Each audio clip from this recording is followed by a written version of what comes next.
videos about why you should speak about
G'day everybody and welcome to the DeFi Down Under happy hour.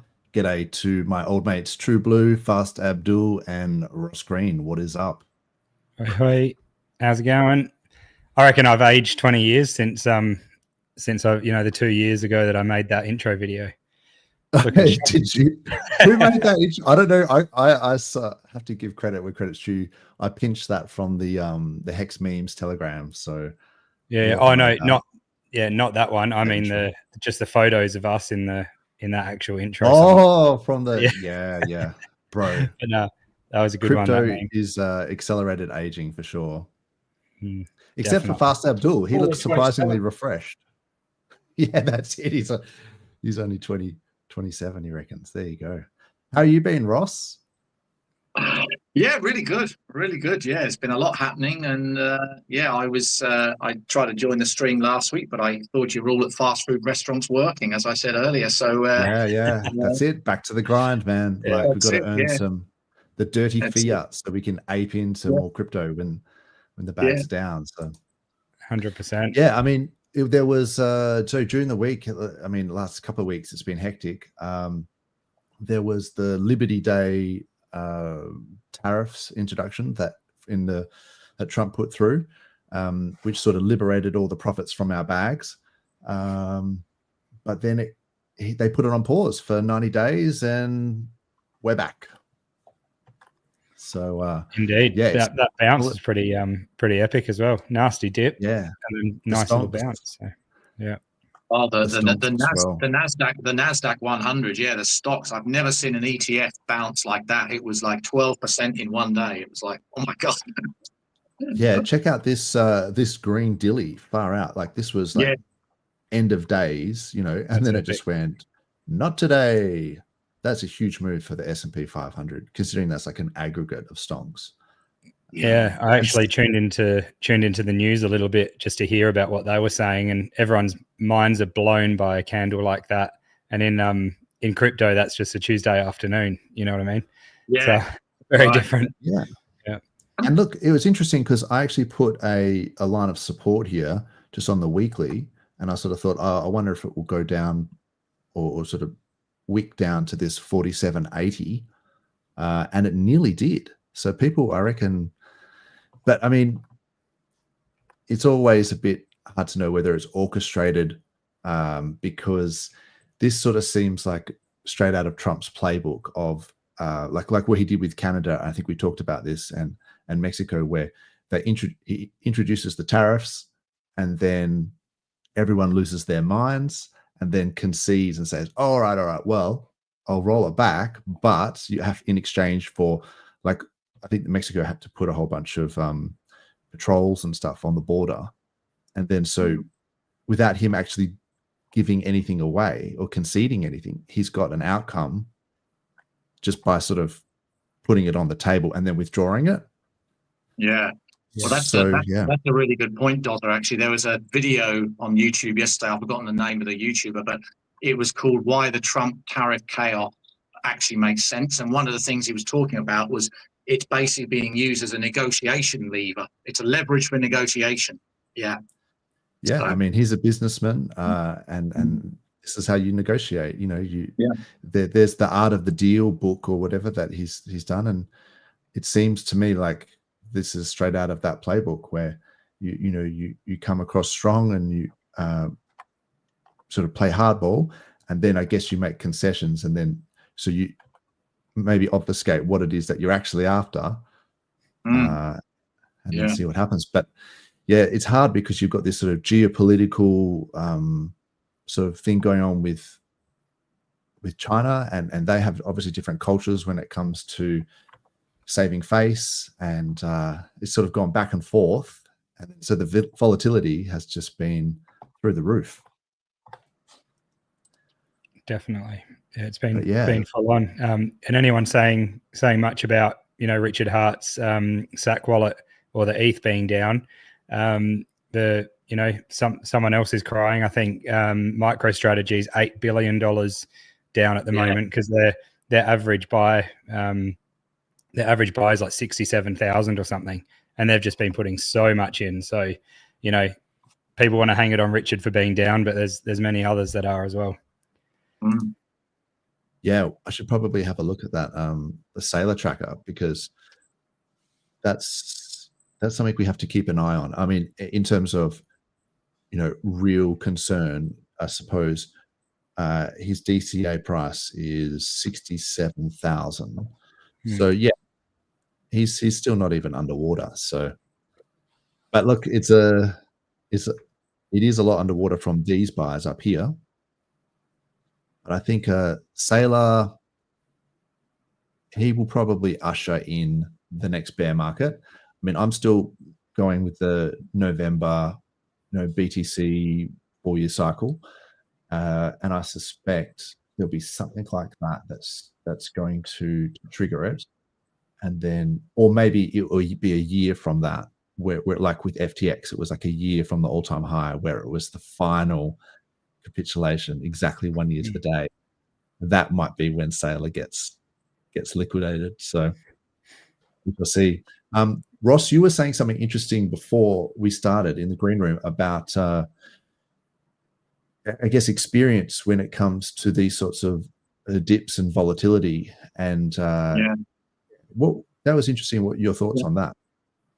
Yeah, I mean, a lot of it is just experience in the markets. I mean, I've been in the stock market for a long time, way before crypto, and once you've lived through crashes, especially the dot-com crash and the GFC in 2008, you become a little bit more immune to it, and you see it as a contrarian positive of buying cheap. And what Warren Buffett has always said, when there's blood on the streets, that's time to buy. And it's just more a great opportunity. But it does require severe guts and balls. It's easy to say it. I can say it as many times, right? But actually still doing it is still difficult, even for me, to buy at some of these levels, right? I'm like, do I wait a bit more? Do I try to?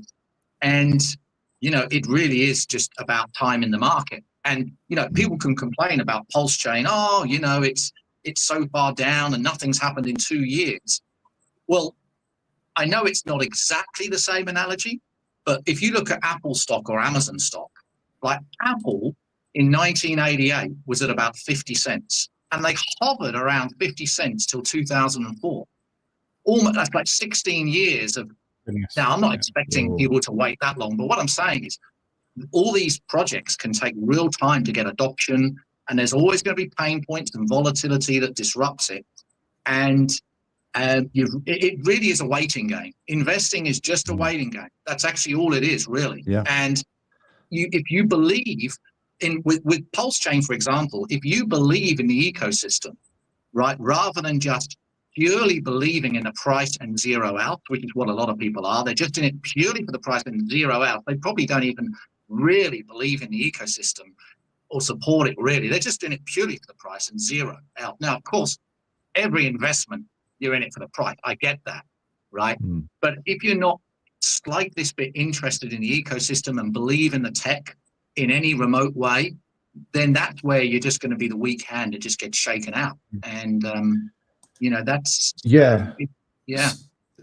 that is interesting. I think the sort of testicular fortitude that you talk about, it is proportional to the size of your bags as well, because I've noticed it's like, if you've got small bags, people can be like, I can hold through any dip, I'm in it forever. It's like, okay, well, that's good luck with that, $50 or whatever. But when people have got serious dollars on the line, then all of a sudden it's really hard to be withstanding, this sort of thing. I'm sure there's whales out there that, have got 100 times, what I've invested, but it's like, I just feel for those guys that must be thinking, holy crap, this is big dollars. But like you say, if you believe in the system, in the outcome, then if you're sidelined and things start going up, like when people sold this, panic sold this dip with the tariffs, if you're sidelined and it goes up without you, then you're going to be crying.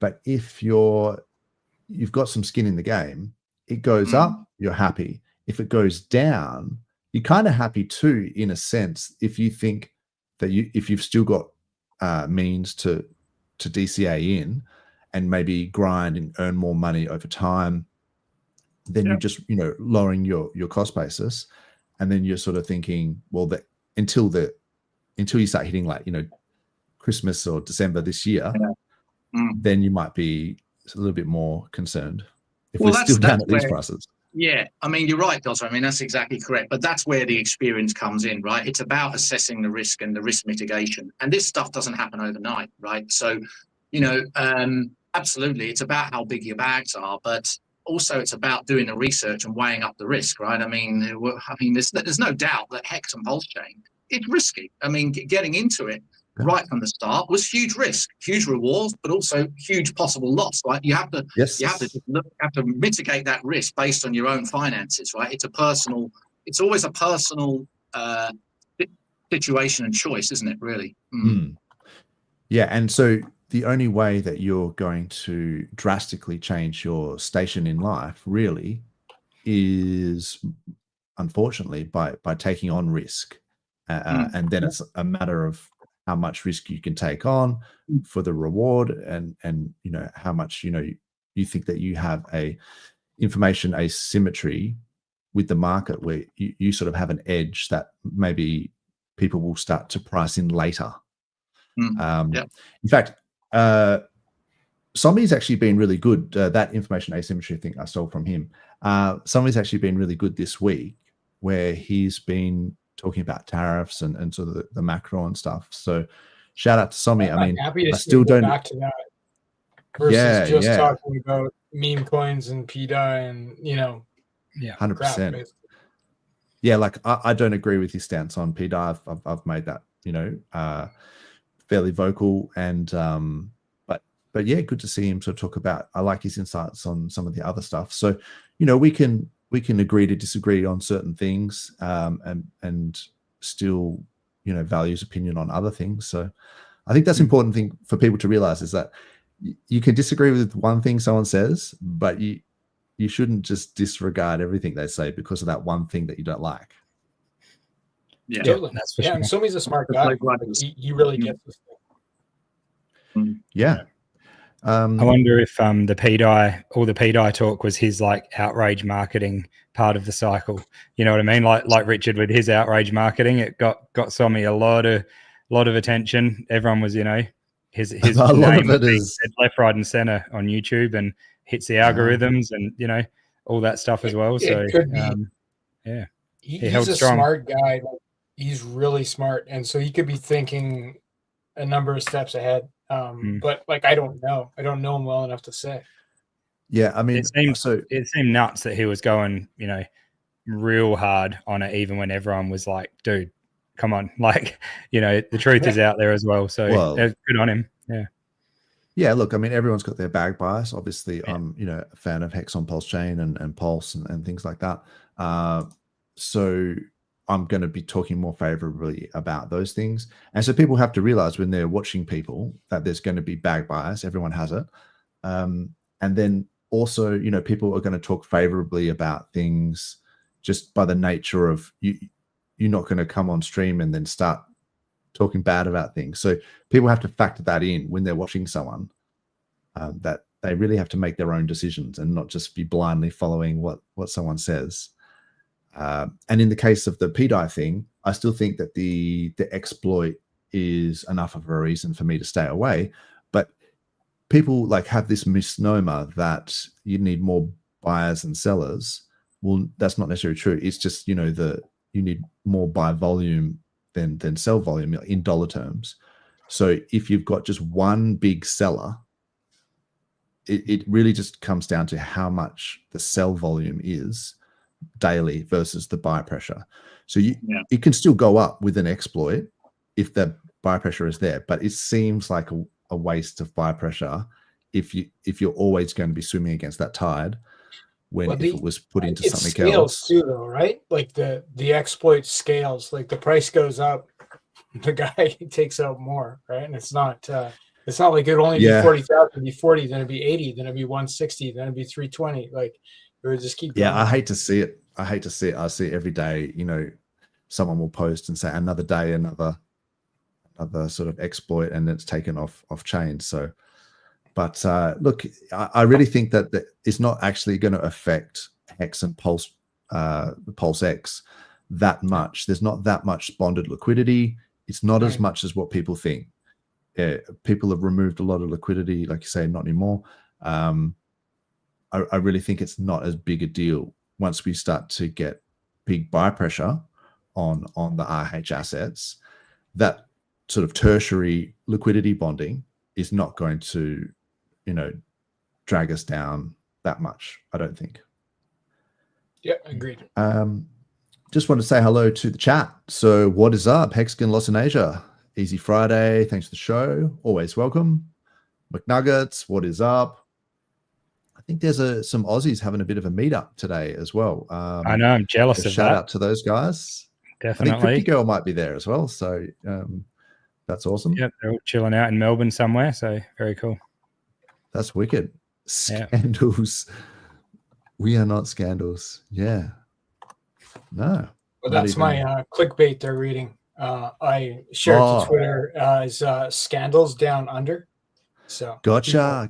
Yes. Scandals. Yeah, I do the same thing. I'm like, is the bull market cancelled? No, spoiler.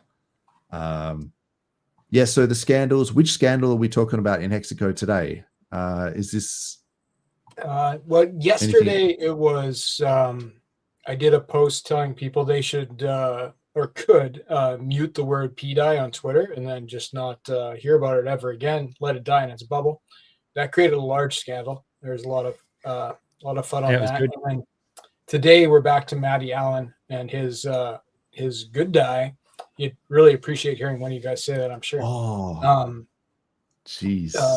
That's the big scandal of the day. And he on Tuesday during the Game Theory live stream, he kicked Kareem off the stream.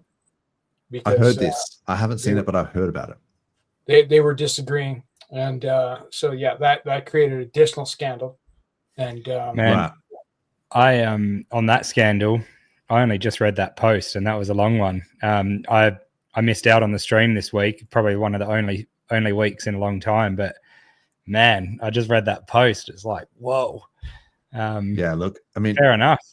People who stream that often as well, probably yourself included, Fast Abdul, you know, you've got to be careful, like taking into account your own, you know, mental health and your own, you know, it is quite taxing and quite stressful to be streaming that often. I think Matty Allen has probably just copped a lot of stress in the past and lately.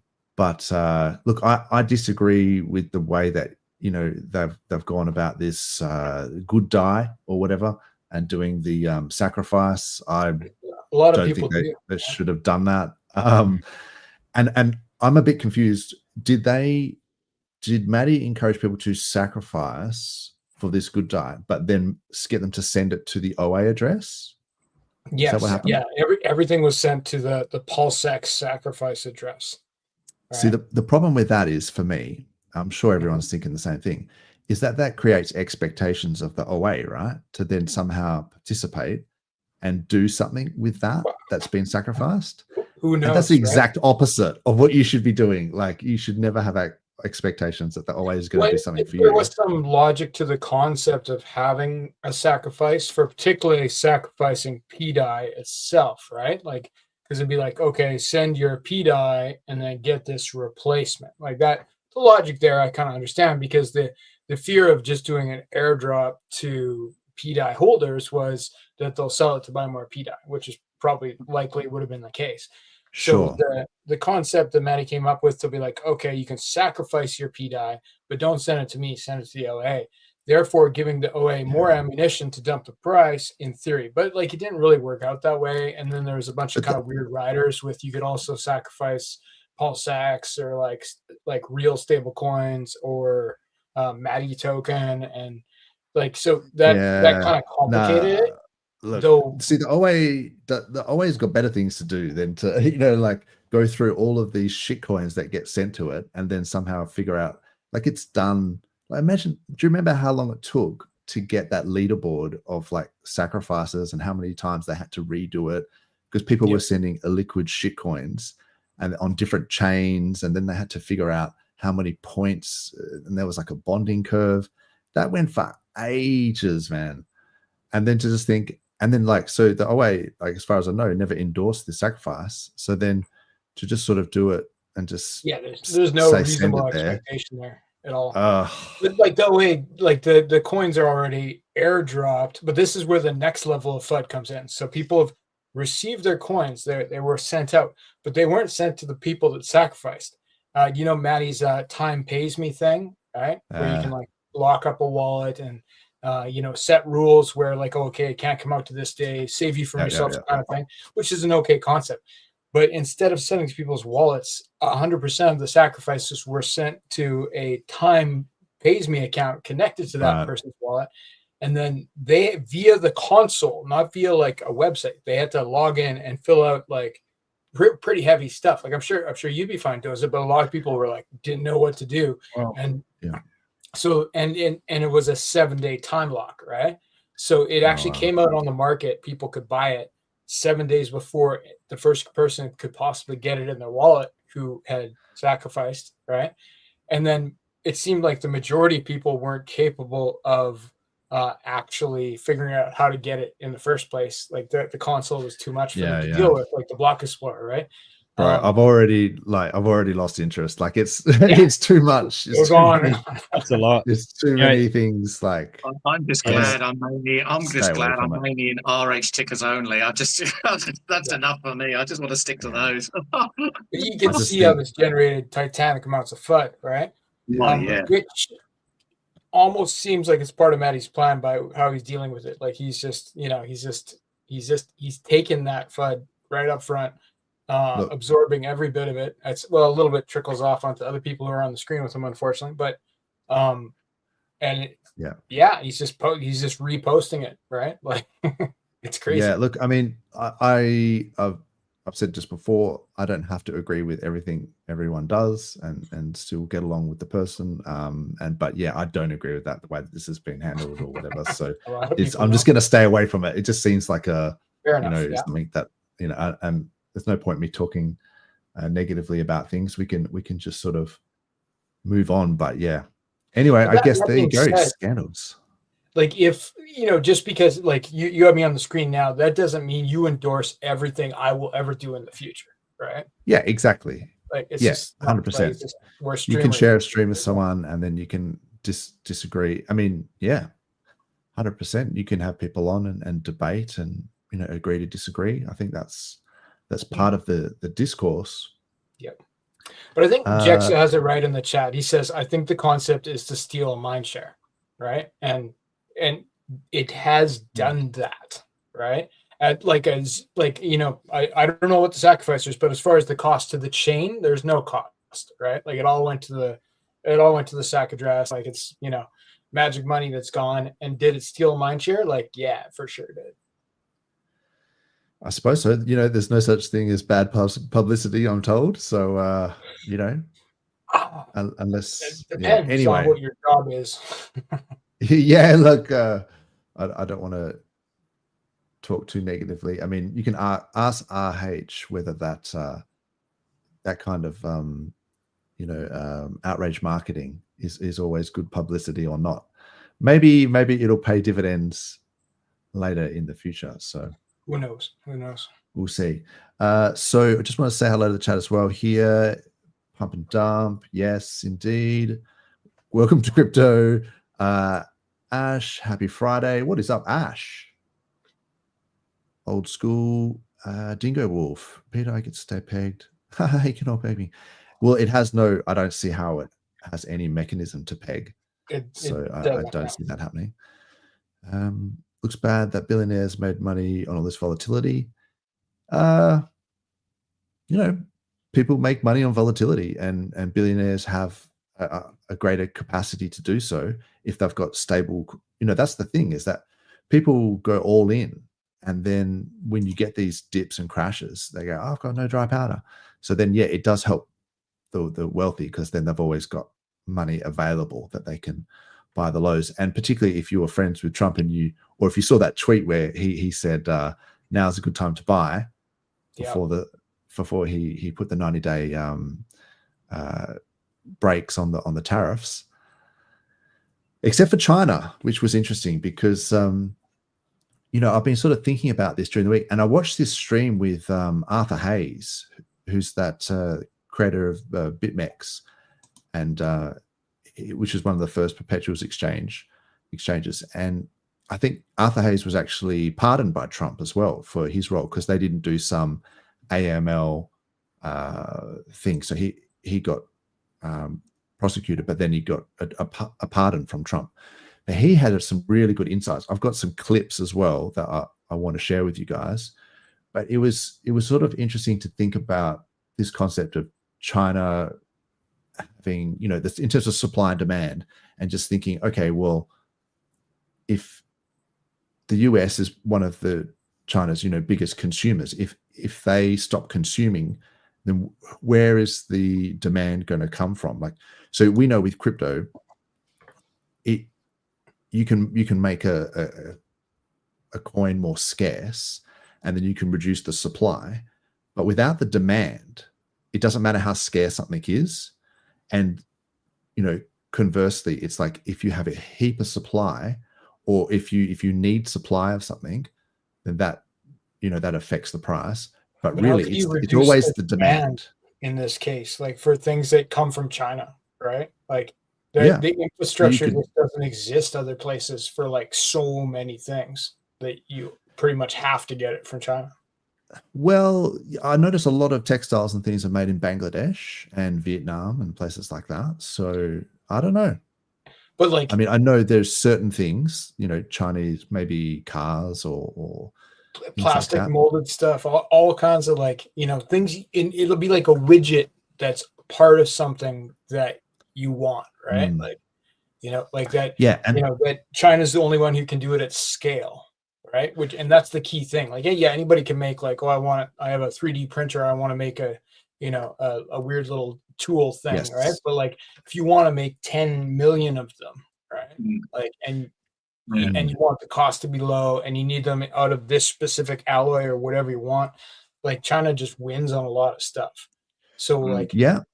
And so I think that was one of the things with the chips and the silicon wafer fabrication plants. I think they had in Taiwan, is that the reliance on those silicon wafers for all sorts of semiconductors was so huge that then, like the US, quite a few years ago, I remember they started building their own in Phoenix and somewhere else, which requires like almost a city and like a dam, and it's like a huge project which goes for like 10 years. I think they're pretty close to almost coming online. So this stuff they've known about for a while. And I guess with the spicy cough as well, that really illustrated having a reliance on China for certain things can be bad in times of crisis. So I feel like they've been kind of doing this stuff behind the scenes in preparation for something like this. Could be. Do you guys want to see an Arthur Hayes clip? I've got a couple of them here, so I'll show you the first one. It goes for a little bit. Apologies, but could be interesting. And so Arthur Burns is saying, yes, I was a Fed chairperson. At any point, I could have stopped inflation, but I couldn't because my job really was to make sure that the government was funded. Now, Powell is in the same sort of situation here, right? What he should be doing is tightening monetary supply. The U.S. economy is growing very well. Stocks are down 10%, 15%, whatever, but they're at all-time highs. Record wealth for those who own financial assets. Unemployment's at 4% record all-time lows. Why is he reducing the pace of quantitative tightening? Why did he cut rates in September and December of last year? He didn't need to. The U.S. economy is perfectly fine. Real GDP growth is growing above trend. But he did it because there's a $36 trillion pile of debt that's growing exponentially. The interest cost on that debt is growing exponentially. And the main inelastic buyers, China, Japan, Germany, these exporters that Trump has basically said, take your things and go home or build your factory in America. Therefore, you don't earn any more dollars. Therefore, you can't buy any more treasuries. Then if they're not buying, then the Fed or the banks have to buy. And so Powell, he said his piece. He tried to be Paul Volcker or, the modern day equivalent. But in reality, he's just another government hack and he needs to print the money. And he basically said that at his last press conference. I'm reducing QT. Why reducing QT? Economy is fine. I might do QE for treasuries, let the mortgage-backed securities run off, take the proceeds, buy treasuries. And then he stated that when asked, my base case is tariffs, inflationary impact is transitory. The fact that he even used that word is hilarious. He got so torched the last time he used that in 2022 when inflation spiked in a transitory manner to 40-year highs. However, that just tells you that his bias is easing. His bias is let's provide money to the treasury market so that Besson and Trump, or whoever is in charge, can do the policy that they want to do. And I know people think that Trump is trying to sort of, do austerity, but his plan is from a 7% deficit to a 3% deficit. His plan is not to go to a surplus. His plan is not to, on a net basis, retire treasury debt. He's going to inflate it away by growing nominal GDP growth faster than the rate at the deficit. Yes. However, this is not a Argentinian style Javier Milei. I'm going to have GDP crash by 4 or 5% because I'm removing this credit from the system. So I think, again, money is being printed. It will be printed. Powell told you it's going to be printed at the last press conference. He says tariffs are transitory. I know Bitcoin has done pretty poorly alongside the NASDAQ and the S&P and a lot of other global stock indices. But I think that's just, investors not really appreciating that this is a fiat liquidity bonanza that's about to happen. I think Bitcoin will decouple from these and stock indices and trade alongside gold and really reflate higher as the money supply globally goes higher.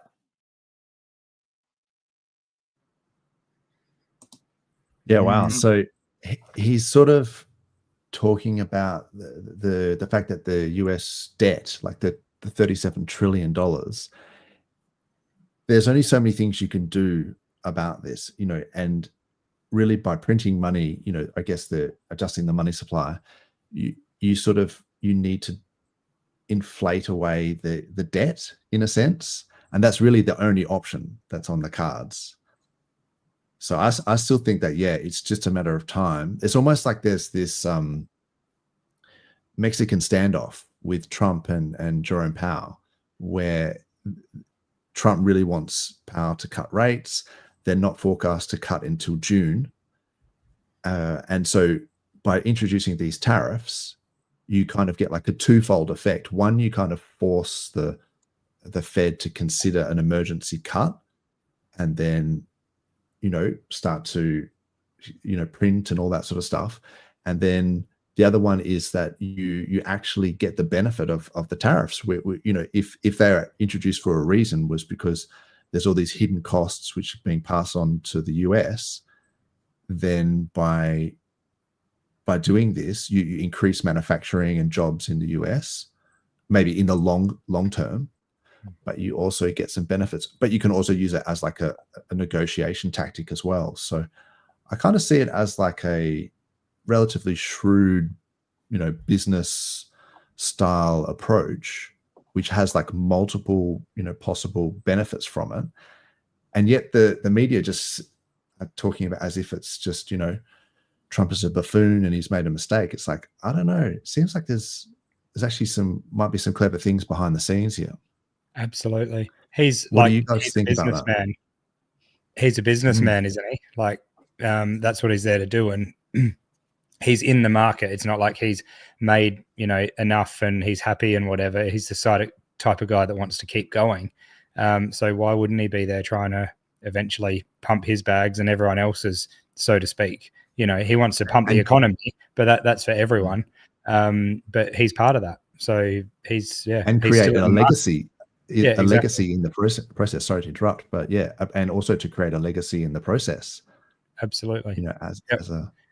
There could be downsides to this long term. I'm just playing devil's advocate here, right? But like you have a guy that comes in who's a businessman, not really a politician, removes all restrictions, right? And sets up a quasi dictatorship where he wants to strip laws that prevent him from firing government officials and stuff like that.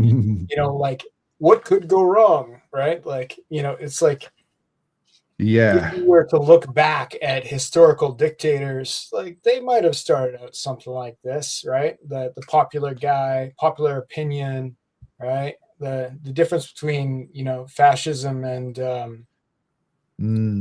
freedom can be a pretty thin line sometimes. Yeah, I see what you're saying, because in one regard, I'm sort of like, sack Jerome Powell, cut the rates, let's go, But then you sort of set the precedent that the president can just fire any official that's not really even part of the government. Right. So what is that? That's not really a good precedent. But if it pumps my bags, I'll allow it. It's bag bias, right? That's what we're feeling here. But like political bag bias. Yeah, exactly. Yeah. I think What it's. do I you think think, it is. Ross? I think it's. Look, I'm not really across all this stuff so much, so I'll talk very high level here. But I think it is one of these things that's a short-term pain for a long-term gain. Whenever you try to restructure something or you want to make change, generally there's pain. And the small sort of micro analogy to that is when I was in project management working with companies, we'd sometimes have to do a complete restructure to get increased productivity and quality, for example. And that pissed a lot of people off. People didn't like the change. Some people were fired, made redundant, whatever. There was this whole restructure, but it was for a much, a long-term benefit. And, I know things are a bit different here, but it could well be just a short-term pain for a long-term gain. It might not even be short-term. It could be pain for quite some time. And sometimes that is what happens. You will piss people off. A lot of people won't be happy, but that's what sometimes it takes to make change. I just hope it doesn't go down the negative sort of fascist route, as Abdul was saying, because it could, right? It's a gamble either way. Yeah. Hands, power, absolute power corrupts, absolutely. So yeah. thing. But, I think the telling thing will be at the end of the 4-year term. Does he try to find a way for another 4-year term?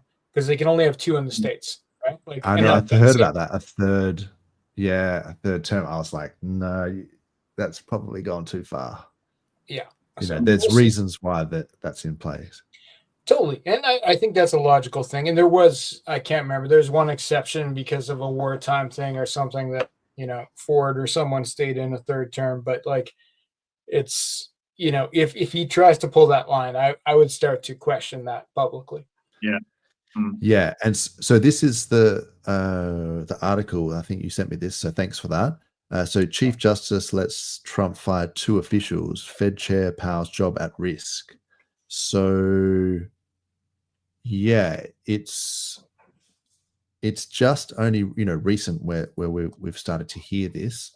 I'm not sure it will eventuate, but yeah, it is interesting times when you've got sort of almost this pseudo government in the Federal Reserve affecting policy and you know, in charge of the rates and things like that, which is affecting the money supply, affecting the liquidity, and then the other side, we have the government introducing, you know, sweeping reform like tariffs, dumping the markets that we've seen, and then almost like forcing the hand of the Fed to try and now cut rates and start printing. Yeah, it's a wild time. I think this will go down like in history as like a pretty wild time. Definitely. Yeah. Agreed. Yeah. And so it could be fantastic, like, but it could, you know, like the long term is, I'm curious about that too, right? Like we set a new standard for how many different things with this. Yeah, and so it's funny because people say, "Oh, it's bad," you know. Well, is it bad for who? That's the thing. Or for whom? It's like if you're a retiree and all of your superannuation is in stocks, then yeah, it's really bad. Like, and if you're probably, you know, all the volatility at least, and if you're probably quite wealthy, this would affect your stock portfolio significantly. But if you are unemployed and you're looking for a job in manufacturing, then maybe this is a good thing. So it depends, I guess, on the electorate, like who's going to be voting in Trump in the next election, or Republican Party in the next election. How many of them, you know, want jobs and working, and then how many of them have just had their 401ks, you know, decimated. And my gut feeling is there's enough people out there that have lots of money in 401ks and in stocks and things like that, and friends of Trump, and that will want to see some green candles going into the end of the year to sort of to prove that, okay, you've put in these reforms, we're going to increase, you know, manufacturing in the US, that's a good thing, but still, I still want to see some mad gains on the stock market towards the end of the year. Otherwise, you know, it's a fail. So I still think we're going to see that. I think we're going to see the money printer go burr, and we're going to get this sort of, you know, liquidity bonanza that Arthur Hayes was saying, and hopefully all that liquidity, you know, goes through the stock market and goes into Bitcoin, and then through into alts as well. I like a bonanza. Sounds good to me. Yeah. Hey, what do you guys think about? Sorry to tip this up, but Richard Hart turning the comments back on his tweets. What's all the? I know, like, it's amazing, isn't it? So much hype about someone allowing you to comment again, but it's like we just, you know, it sounds so ridiculous, but we see these like little moves, and it's like there's, you know, things are unfolding slowly. But have you guys got any thoughts on that? Up, he's getting ready to come back, right? Yeah, I would think it feels like that. Yeah, agreed. Looking at the posts, I sort of had a look at, you know, the engagement on it, and the ones with the comments recently have done pretty well, you know, engagement wise compared to other posts as well. So it'll put him in front of more eyes as well, I think, being able to get, you know, more comments on there. So yeah, it's pretty cool. I think it's definitely a rev up. I think the algorithm maybe rewards, just engagement. And so he's probably, the fact that he cares enough about engagement is a good sign. Like the fact that he's sort of looking at it going, well, maybe I'd get more likes or more retweets or more comments and more engagement if I allowed this. And that he actually, that outweighs all of the scam comments that he's going to get in there. Because that's the reason why I turned it off, right? It's because there was just too many impersonators and people trying to scam people. And he had to keep saying, this is my tweet thread. And then this is the end of the thread. Anything that comes after this, like just, it's not me, like it's someone else with a similar handle. And he had to do that for ages. I think it got tiresome. Yeah. He's also been at a stage of copying a lot of heat too. So you don't really want people to be able to comment when you're copying so much heat. So on a personal level, for me, it's the number of times that Richard Hart's tweeted, and then I go to comment, and I'm like, oh shit, right. But now it's like, oh great, I can now comment. It's good. Yeah, that's right. Yeah. You will get more engagement with comments open. Like I almost stopped looking at his account sometimes because it was like you couldn't interact, right? So it was like, that's right. But when you can interact, people will look at it differently. Whether he reads all those comments, I'd be very surprised if he did, because he's got a lot of them. But that's it. Fast Abdul just wants to ask him for bribes. That's all he wants. That's right. And he could have alts. Big Smoke over here could be crypto, because could be Big Rich. You never know. Yeah.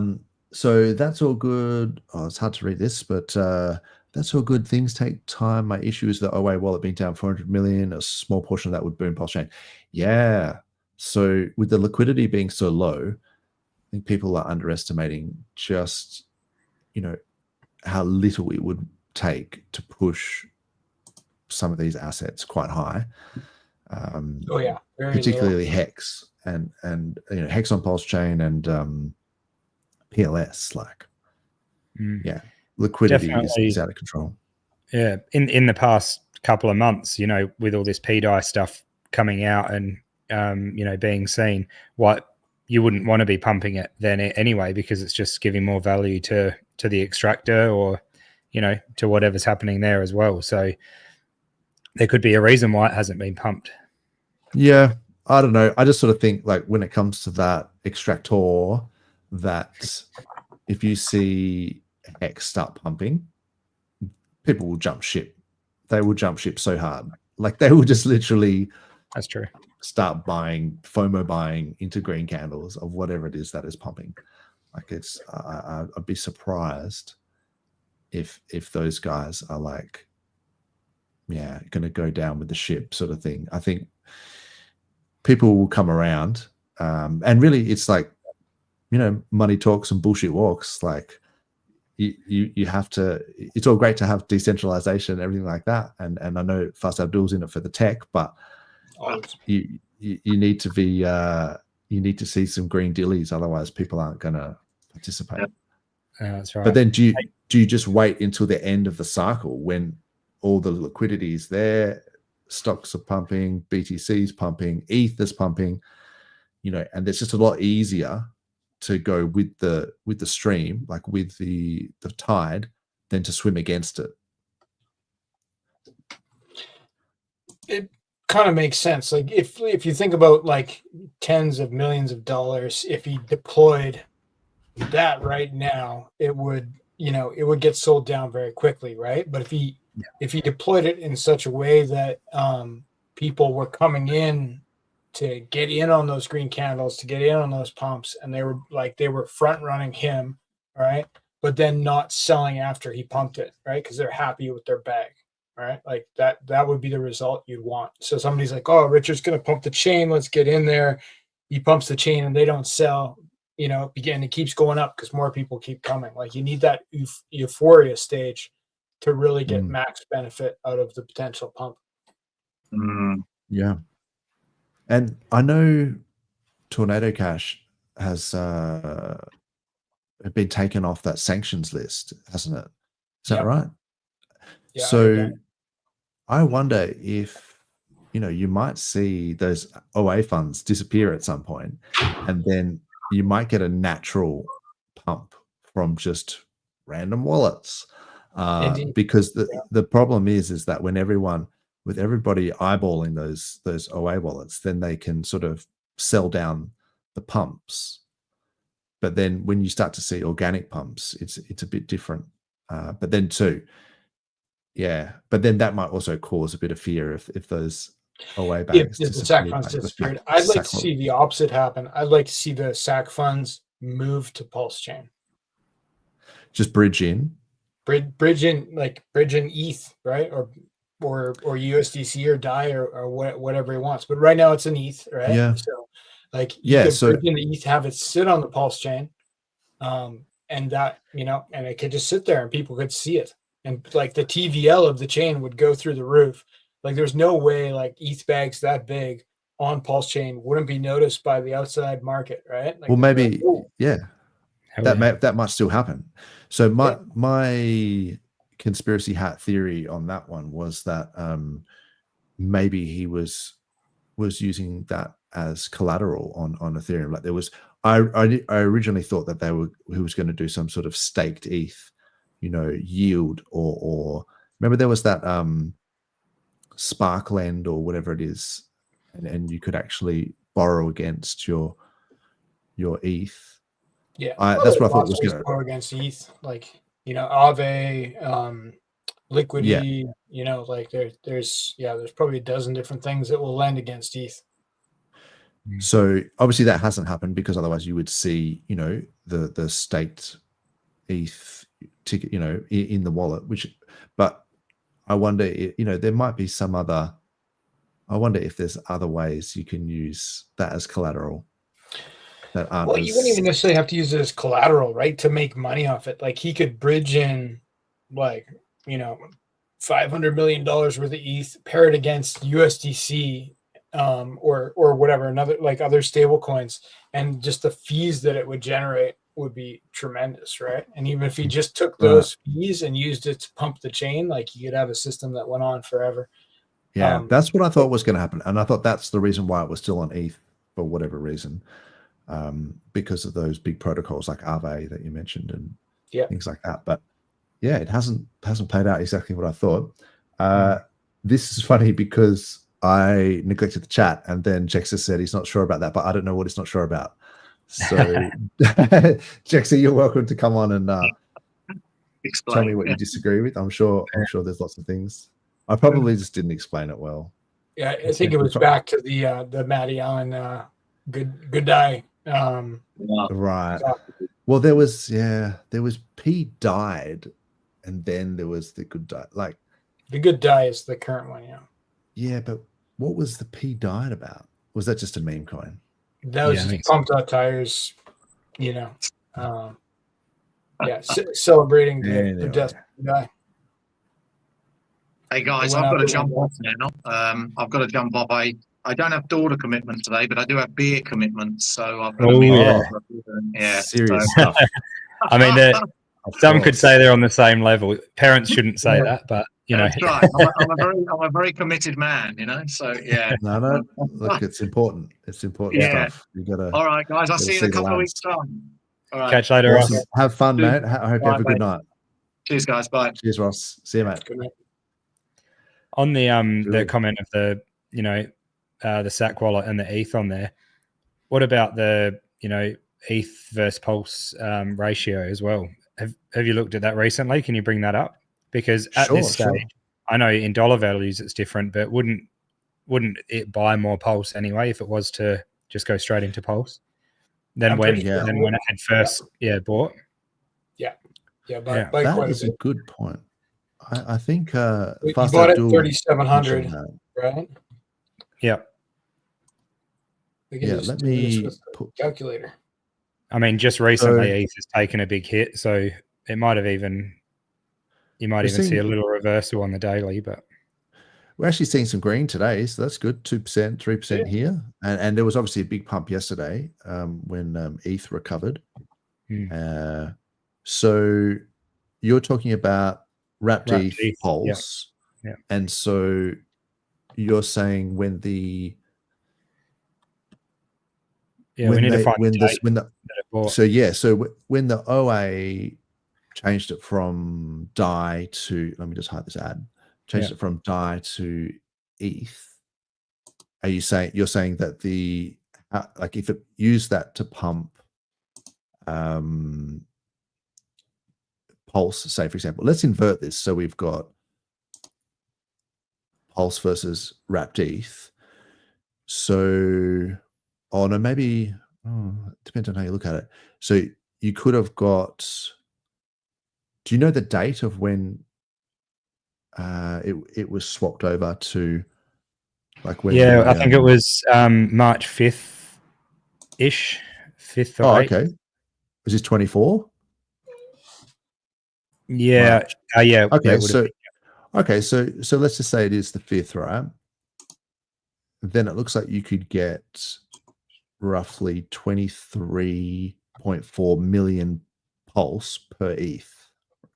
So if the dollar value of that ETH has halved, but the amount of Pulse per ETH you're getting now is 67 million Pulse per ETH. Yeah. Then in Pulse terms, you could get almost 3 times as much Pulse for the same amount of ETH. There we go. So so in terms of, it's because Pulse has gone down versus ETH, right? Yeah. But so if he had have gone in full stack on the May 5th, he could only get 23, or the OA could only get 23 million Pulse per ETH. Now can get roughly 66. So that's interesting to think about. So if you think about it in terms of dollar terms, it's down like $350 million or something, like because the price of ETH is halved. But in terms of Pulse, how much Pulse you could buy using that same amount of ETH, it's actually 3 times as much Pulse you can buy.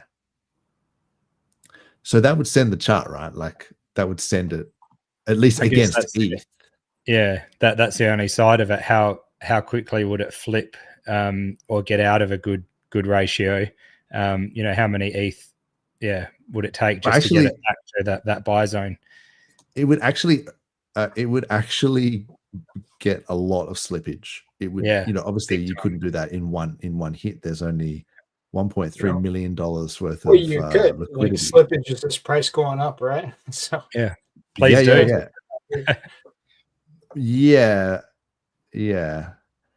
Effectively, that's what would happen silly, if you put $300 million into a $1 million pool. You'd see some slippage. Yep. But you'd also see the chart go completely vertical. Look, I don't think that's the play. I think probably not. RH or the OA is probably unlikely to want to eat a heap of slippage. I think the yield aspect makes more sense, to use that bag and then to take the yield to prop it up. Yeah. That seems more of like a true vampire attack on Ethereum, where you fork the system state and then you take this bag, you earn yield, and then you use that to pump that chain. Like that's just taking value from Ethereum straight to Pulse. So, and Ethereum's got the most dollars in it of all the chains. That's the thing people forget. It's like, Solana might be faster and whatever, but it's the terms of dollars on chain, it's total value locked, isn't it? That of on chain, I'm sure it's like real dollars too, like things that are tied back to fiat currency as well as tied back to real world assets, like property, gold, silver. Like it's that stuff lives on Ethereum. So DeFi Llama probably would rank it in terms of TVL. I can pull that up. DeFi Llama or Gecko Terminal. So they've got DeFi TVL and then Bridge TVL. Oh, but either way, look, I mean, $45 billion in DeFi TVL of Ethereum, and Solana is only $6 billion. In terms of bridged TVL, $161 billion of Ethereum, of bridged TVL on Ethereum, and the next highest one is 70 billion on Tron. So yeah, Ethereum is the big daddy of where the dollars are at. So it kind of makes sense in my mind to keep it on Ethereum, maybe to do some sort of lending. I mean, there's contract risk, of course, in doing that. But yeah, Aave has been around for so long. Very established, right? Like, Aave and stuff like that. Like, they've been around a long time. I think the real reason he might have not done something like that yet is probably the SEC case, right? Like, maybe it wouldn't have been a good look to be like, you're making money off this thing that, this money that you received as sacrifice. Whereas if it just sits there and stagnates, it sounds like something a lawyer might have coached him on. Gotcha. So maybe we see something like that on the 21st is the next deadline for final dismissal, hopefully. So maybe on the 22nd, he rolls it all into, something that generates, even if it was a small percentage, it would be a lot of money, right?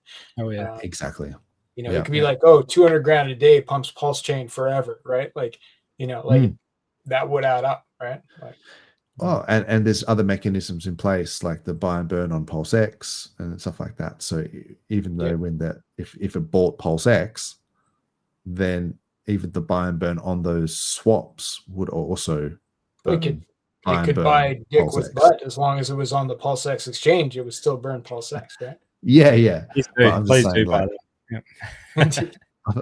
I'm saying I would kind of like that. That would be cool. The other one I was looking at is Hex on PulseChain versus Pulse as a ratio. Interesting. It's sort of getting support right around about this 224 pulse per hex. So it hasn't dropped below this, because it was around about 270 pulse per hex, and it's just bounced twice on this 222. So yeah, it's fairly stable as a ratio, like Hex on PulseChain versus Pulse. And I guess the other one is PulseX versus Pulse. So last time I checked, that was just below parity, like in terms of Pulse terms. I don't think people are looking at Hex to Pulse ratios the same as they're looking at PulseX to Pulse ratios. Yeah, so it's 0.85 pulse per PulseX at the moment. It's still relatively sideways. With this low liquidity environment, I wonder if the charting, really matters as much as it would if there was 10 times as much liquidity, right? Like, one guy could come in and drop $10 million, or one guy could dump the chart with, $1 million. Like, it's more facts on the ground than, the magic of the chart, in my opinion. I think so at the moment. There's definitely something to it, though. Like, some of the supports and resistances seem to play out, but yeah, there's one event that can just change that very quickly, isn't there? So I noticed Dozza's, like, his TA, a lot of the time is pretty much there, but then there's one tweet or something that goes on and it throws that all out the window for a minute. Yeah. And that's the thing, is you have to have a bit of humility with this stuff, because markets are going to do what markets are going to do, so, and I feel, and look, it's hard, because I was talking about that bias before, when you're trying to talk about bags that you own, and you want to talk favorably about them, even when they might be in a downtrend. You're kind of going, oh yeah, this looks okay, maybe it's going to bounce here, whereas if it was any other asset, you'd just be going, this is terrible, like, don't buy it. So then you've got to be careful and try and keep yourself honest, and just tell it like it is. Yeah. Has Zen bounced yet? Out of curiosity, Zen. because everyone was saying that was gonna just wait for it. It was gonna bounce. The down forever. That was the first true down forever coin, I believe, in the ecosystem. Don't come at me, Zenians, but sorry, Bluey. Yeah, very Bluey. But look, the idea with that is that it was, well, I thought that it was tied to the cost of gas, so that as gas was going to cost, was going to be more expensive in a bull market, it would cost more to mint Zen, right? But we've seen Gwei go down to like 0.3 of a Gwei.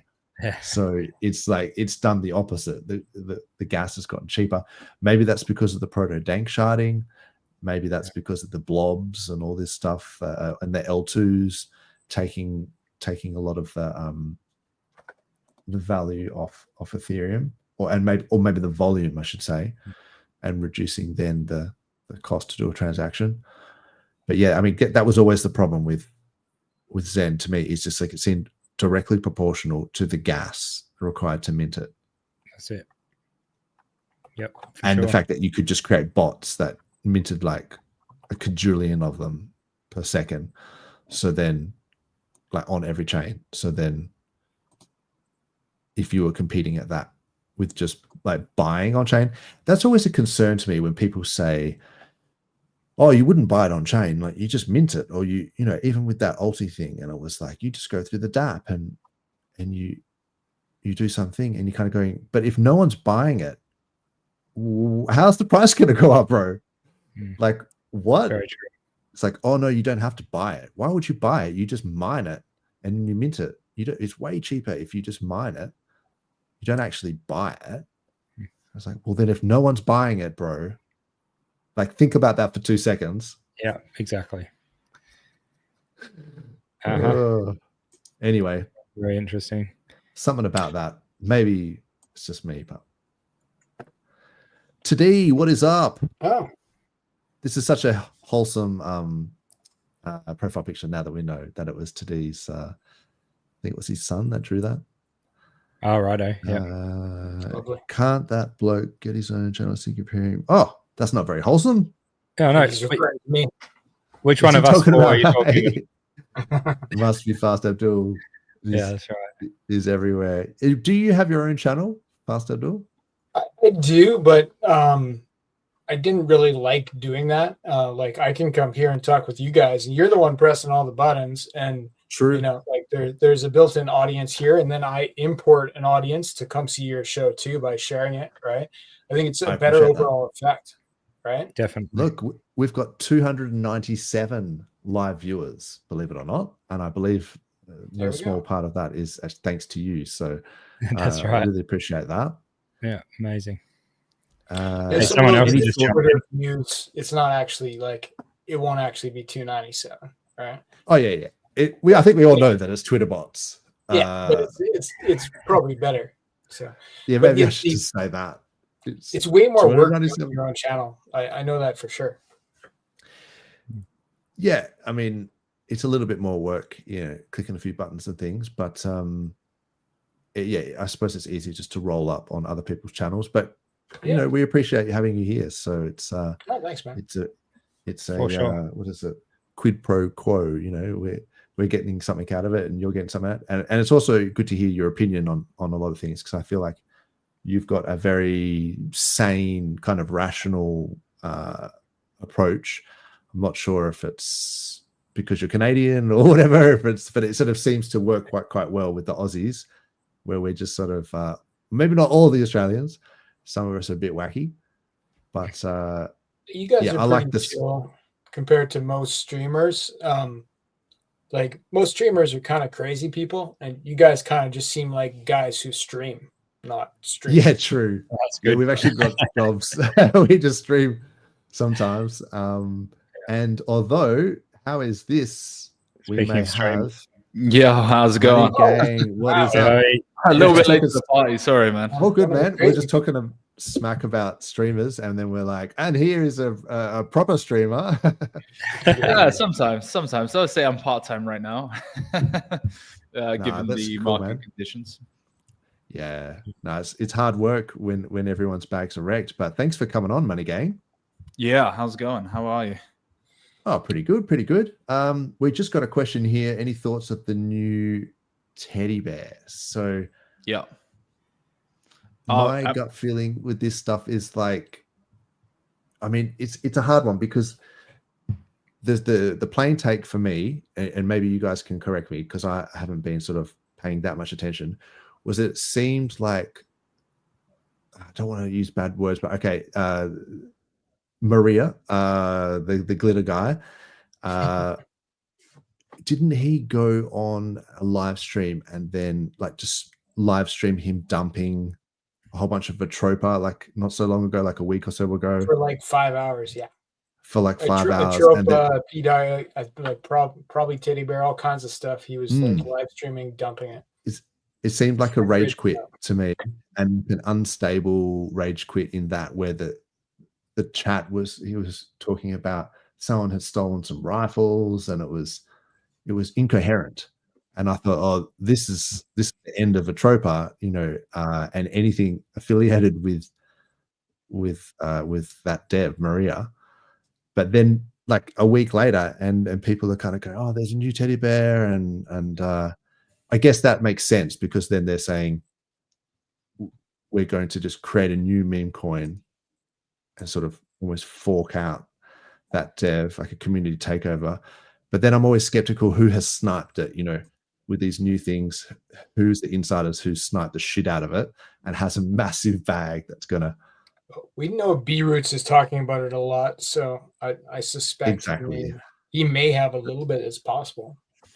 It's possible. Not that it's a bad thing that he's talking about it. Like that's what he does, right? Like he's the meme coin chiller guy. So and maybe we need meme coins on PulseChain. So better the devil sort of thing, or maybe we need a new meme coin. I don't know. But the Tangan guys seem to have sort of moved to Chia. So that's a bit of a concern. There seems to be only really these pump tire meme coins now. What do you think, Money Gang, about the new teddy bear and like the role of meme coins on PulseChain? Yeah, I mean, personally, I thought that Teddy Bear, P-Dye, all of that was extremely successful. If you think about like the Atropa ecosystem, unfortunately, I didn't get in on Teddy Bear, but I'm not really. When I bought the new Teddy, because full disclaimer, I've bought and made profit off of it. Actually, I thought I was late to the party. I bought in at about 1.8 mil, maybe 2 mil, something like that. It's currently sitting at about 5 mil, maybe 4 mil now, right? Actually, for nearly 6 mil, looking at chart now. And so I'm not betting, and there's no way I'm going to not bet on B-Roots, because B-Roots has been this cycle been very, very good, and this guy's relentless. Like you look at the guys who really do well and get a lot of attention. It's just consistency over time that of shilling that does well. Now, if you're in the old bear, you have to ask yourself, who is the advertisement for it?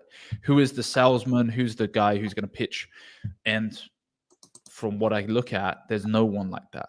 So it's just an attention economy. And I think what B-Roots was looking at was going, well, I could get in new, same narrative, but we feel like the narrative's been corrupted, right? It's been taken over by a potential threat or a potential virus to the coin. So what we're going to do is we'll launch. I'll probably get a lot of supply as well. We can run this up round 2.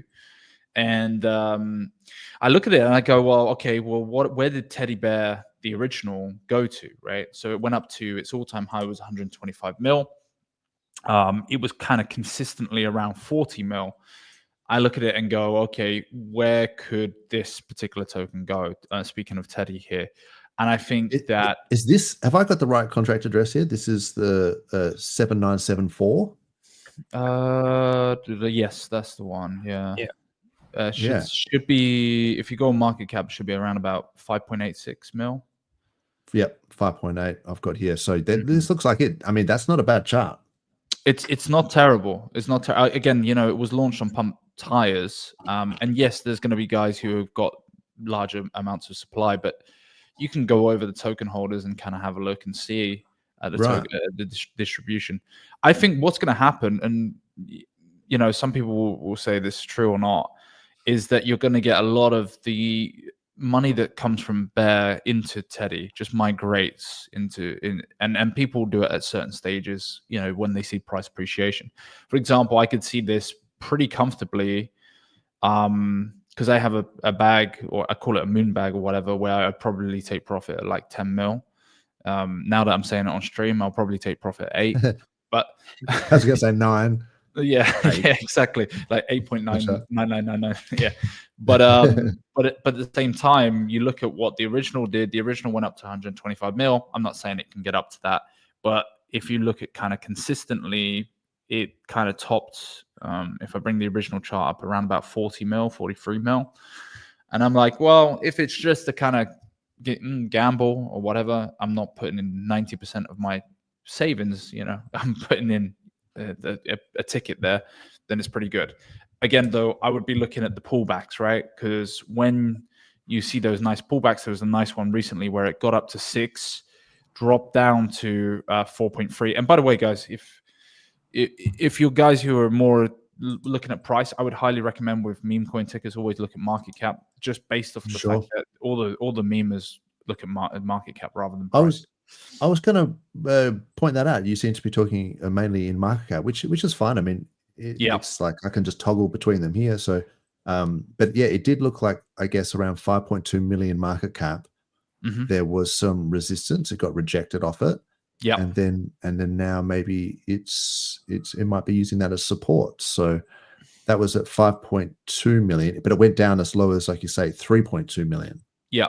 Yeah, around about that 3 mil mark. And again, it's all kind of psychological barriers or like price points that people price in. They go, right, okay, I'll probably take profit at 6 mil. And then it jumped up to 6 mil, dropped back down, and then it kind of set a new floor. It looked like, in my opinion, at 4.4-ish mil. And then it's kind of starting to progress up and to the right, and possibly, again, probably going to get some resistance around that 6 mil mark. But if it breaks through 6 mil, you know, what's to say it doesn't go up to 8 to 10, starts making new floors. And again, you know, you look at the price of the original, and the original is sinking down. There's been some resistance. If you look at the charts, round about dropped down to 2, has gone back up to about 6.7.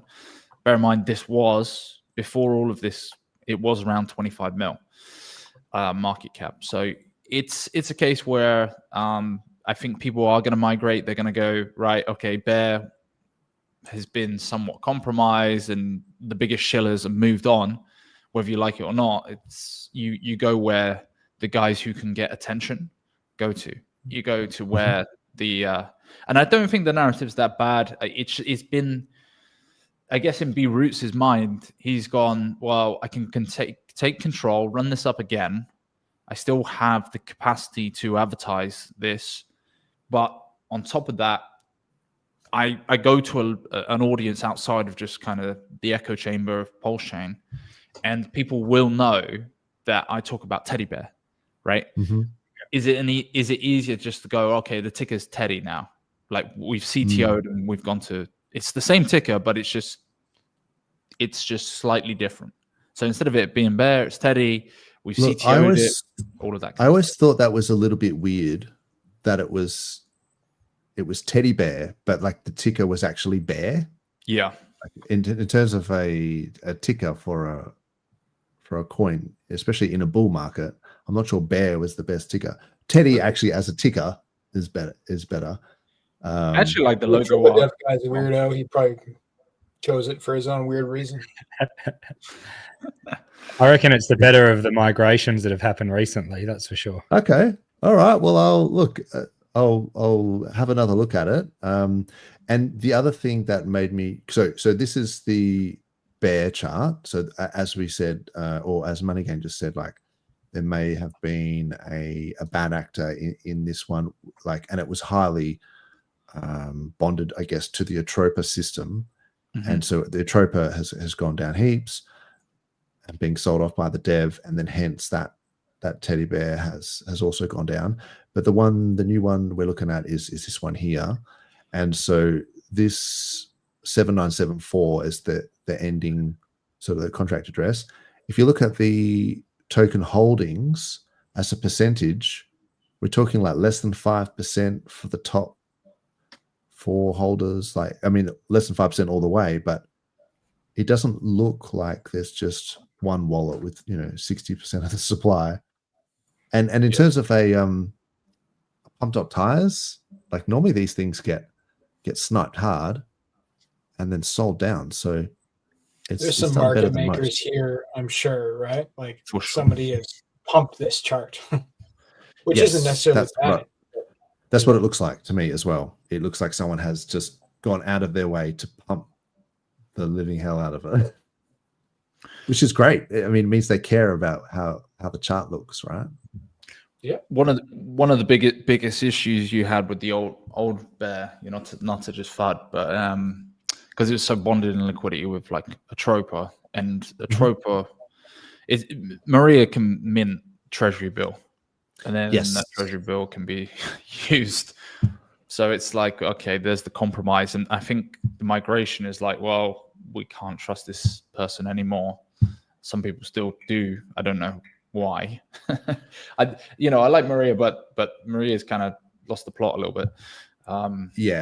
Once you see someone sort of rage quit like that and live stream them just dumping, like that seems that like infinite mint thing on treasury bill and possibly other tokens. You can't forget that he or she launched like 30 tokens, right? And they're all bonded in weird ways. Like, how many of those other tokens also have infinite mint options? There recently there was an announcement that he turned off the minting option on treasury bill, but like summary inspection showed that he still held 97% of the tokens inside contracts or LPs. So it was like, oh wow, kind of it looked like a reloading scam to me. Yeah, bit sus. I heard some conspiracy, I guess, the other day where I think it was Sobby. So you have to excuse me because he does say a lot of things, but he was saying that before PulseChain sort of launched, like, how it was when the chain started on May 11, and then Richard tweeted about it. I think it was on the 13th. He was saying that there were some original transactions of like this exploit or one of the PDI exploits that predated the public launch of the chain. And I was like, is that bullshit, or is that like, can I show me the transaction hash? Basically, is what I want to see. Maybe we need a new block explorer to actually see that. If you go back on DBank, or like even so, originally they had said it was 5996, and you go back on DBank, Celio, like the first transaction is sometime in, I think, December 2024. And I'm just like, well, where's this transaction? And then what they said, when this is based off of 99 Capital, was there was like transactions going in between 6 different wallets to 5996. Right. And that one originally interacted with the maker contract before the launch of PulseChain. And then you go on the actual post and you look at it, and it's like, actually, it was days after PulseChain had launched. And then in July, I think it was like the 10th of July. And then I'm asking for the transaction hash from this wallet to this wallet. Yes. So it's so funny that people are saying this narrative, and it's like, well, where's the provable evidence? And they never show the full wallet address, number one. And they never show the transaction hashes of everything interlinked. Is that right? So it's like, I'm asking the questions and I'm getting called butter. And I'm like, no, it's just on-chain data, mate. Like, let's see what you got. This is crypto. Like, we don't trust, we verify. So it's like, it's an easy point to prove. Just show us the transaction hash, and then we'll check it out. Like, and then I can comment on it. But the burden of proof is on the person making the outrageous claim, right? So But I'm going to they're assume playing it's on like that. bullshit So until few you show me people that. are good enough to actually check up on them, right? Like we have so many low-level users in that community that don't understand. And also, they don't have skin in the game. That's the thing that pisses me off. And I've been critical of this. It's like, you know, when you've got $1,000 or less in a coin, you don't care what happens to that coin, right? But like, especially if it's not that much to lose, it's just a kind of gambling bet or whatever. But there are people that have significant money in that system, or they have significant money in them in the things that is liquidity bonded to. And so it pisses me off when I see that. I'm like guys, are we just gonna completely ignore the fact that, okay, it's great, you're having fun with your little gambling bet of $1,000 or less, a few $100, which if it goes to $1, you'll become a millionaire or whatever. But it kind of pisses me off because you're not even thinking about people who have heavily invested into it, or have and the manipulation of it as well. Is like it's easy to be flippant when there's not a lot of skin in the game. I agree with that sentiment. Yeah, and it's easy to be diamond hands as well if there's not a lot of skin. So it carries a bit more weight if you're actually talking about serious dollars. And I think there's a lot of big whales out there that are probably just silent is the thing. Whereas you see a lot of vocal people are the ones that have probably just, like you say, throwing lunch money around. Yeah. I've noticed that the most vocal people, like on Twitter, who I engage with on occasion recreationally, often have 300 or less followers. Right. Like, could also be alts. Literally, like almost none. Could also be alts as well. Like maybe someone has an argument with you and then they're like, I'm going to spin up another alt and tell him what I think of him. Well, they're doing exactly and what Tangang used to do, where it's like, when they have an argument with someone, I noticed this. I had an argument with one of the guys, and the dude goes, "Look, I ratioed you, you know," and I'm like, "Yeah, because you're posting the post in your Telegram group on the PDI Telegram group, which I've been banned from. So much for free speech." And like, you're getting like 20 people to come and like your post. Like, really, bro? Well done, man. You're big time. Like, yeah. Are they liking it on merit, or are they liking it on? No, because again, tribal. I'm asking questions, right? I'm just asking basic, simple questions. Where's the transaction hash? Where's this? Where's that? How can the joy, you know, even if you hit this joy and you hit the auction, how are you going to buy the maker off the market? So you're talking about 25% of the P maker that is in total supply being put on the market, available at that point.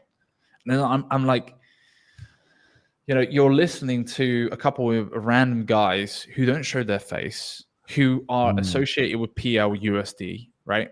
Who are doing a marketing budget. I can follow the wallet, and they still got like 80K in DAI in a wallet ready to cash out into Revolut. Yes, we know that you put it into Revolut, decentralized me. So it just pisses me off. Like, I'm just like, okay, listening to guys like DCC, I'm much more of a person that likes to see individuals. I don't like people who are hidden and pushing agendas, and they're not doxed. You can't see who they are. You don't know what's going on. And it's just the lack of, like, you're switching from one narrative to another narrative, which instead of being like, no, I was wrong on that narrative, you're deliberately switching subjects in order to not get caught or to come up with new narratives. And it changes every single freaking day, like twice in a day. And it's due to a thread that is written, that is like a 15 length thread where you're trying to go through it, and it just is a bunch of gobbledygook. It's just a bunch of bullshit. It's got the wallet addresses with like the last 4 digits, and they don't put the transaction hashes, and they don't show nothing. They just presumptively, it got sent to this one, and it's like, wow, I can't even follow it. It's a different style of arguing when people do that. So I wouldn't even say it's a different style. I would say it's just deflection. It's just deflecting from.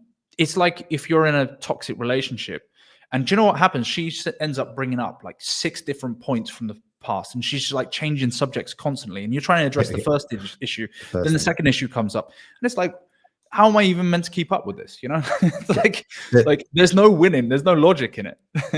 Yeah, so you're probably the same as me.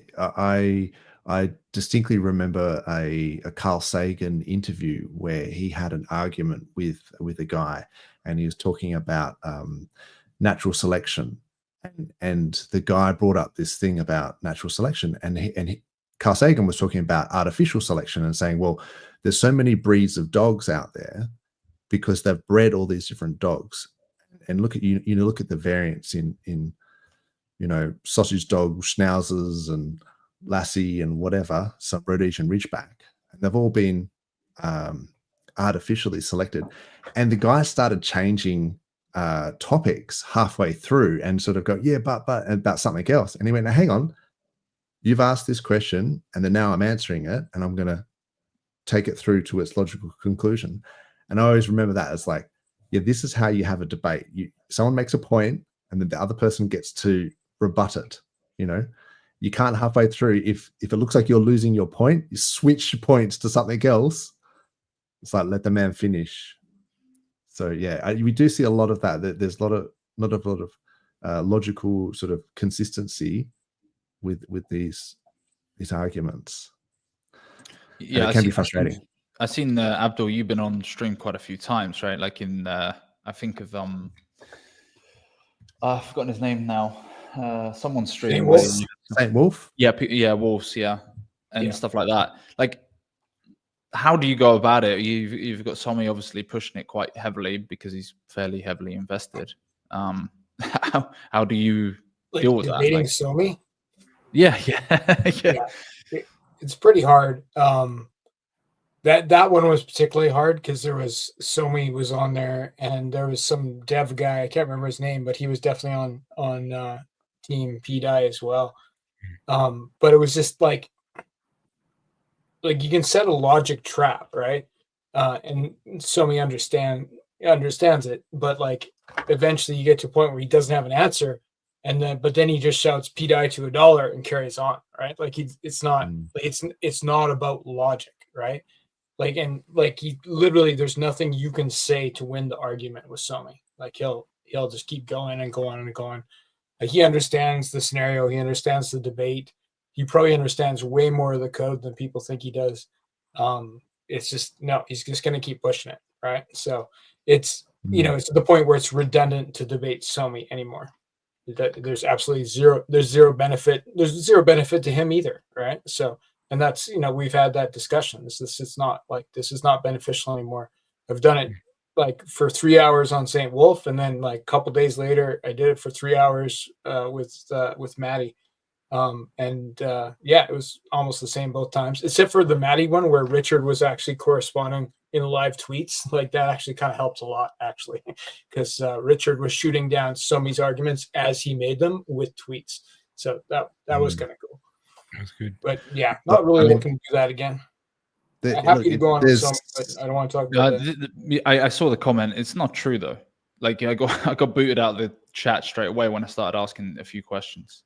And even the guys that are behind me, like the friend cabal, like any of those guys, you boot out Habibi, Giga, you boot out Almighty, boot out KR, boot out like every single guy.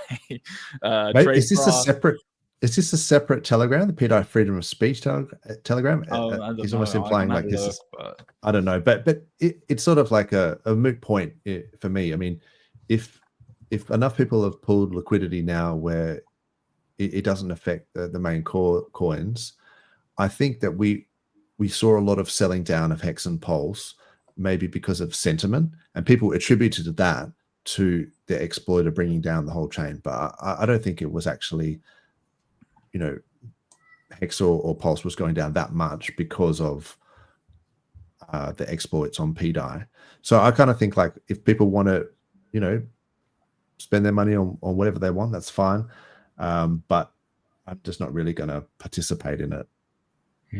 For me, there are a lot of guys that will make profit. I mean, there's always opportunities to make profit when there's like a rebound. It kind of reminded me of it like EHEX, right? And you remember when the tweet, the market is chosen, the guy who bought the absolute mega dip, you know, you make a quick buck. But yeah, like a lot of guys, some guys have died on the hill and they've decided to like put most of their portfolio in, even though they've kind of said, you know, 90% core, 10% lottery.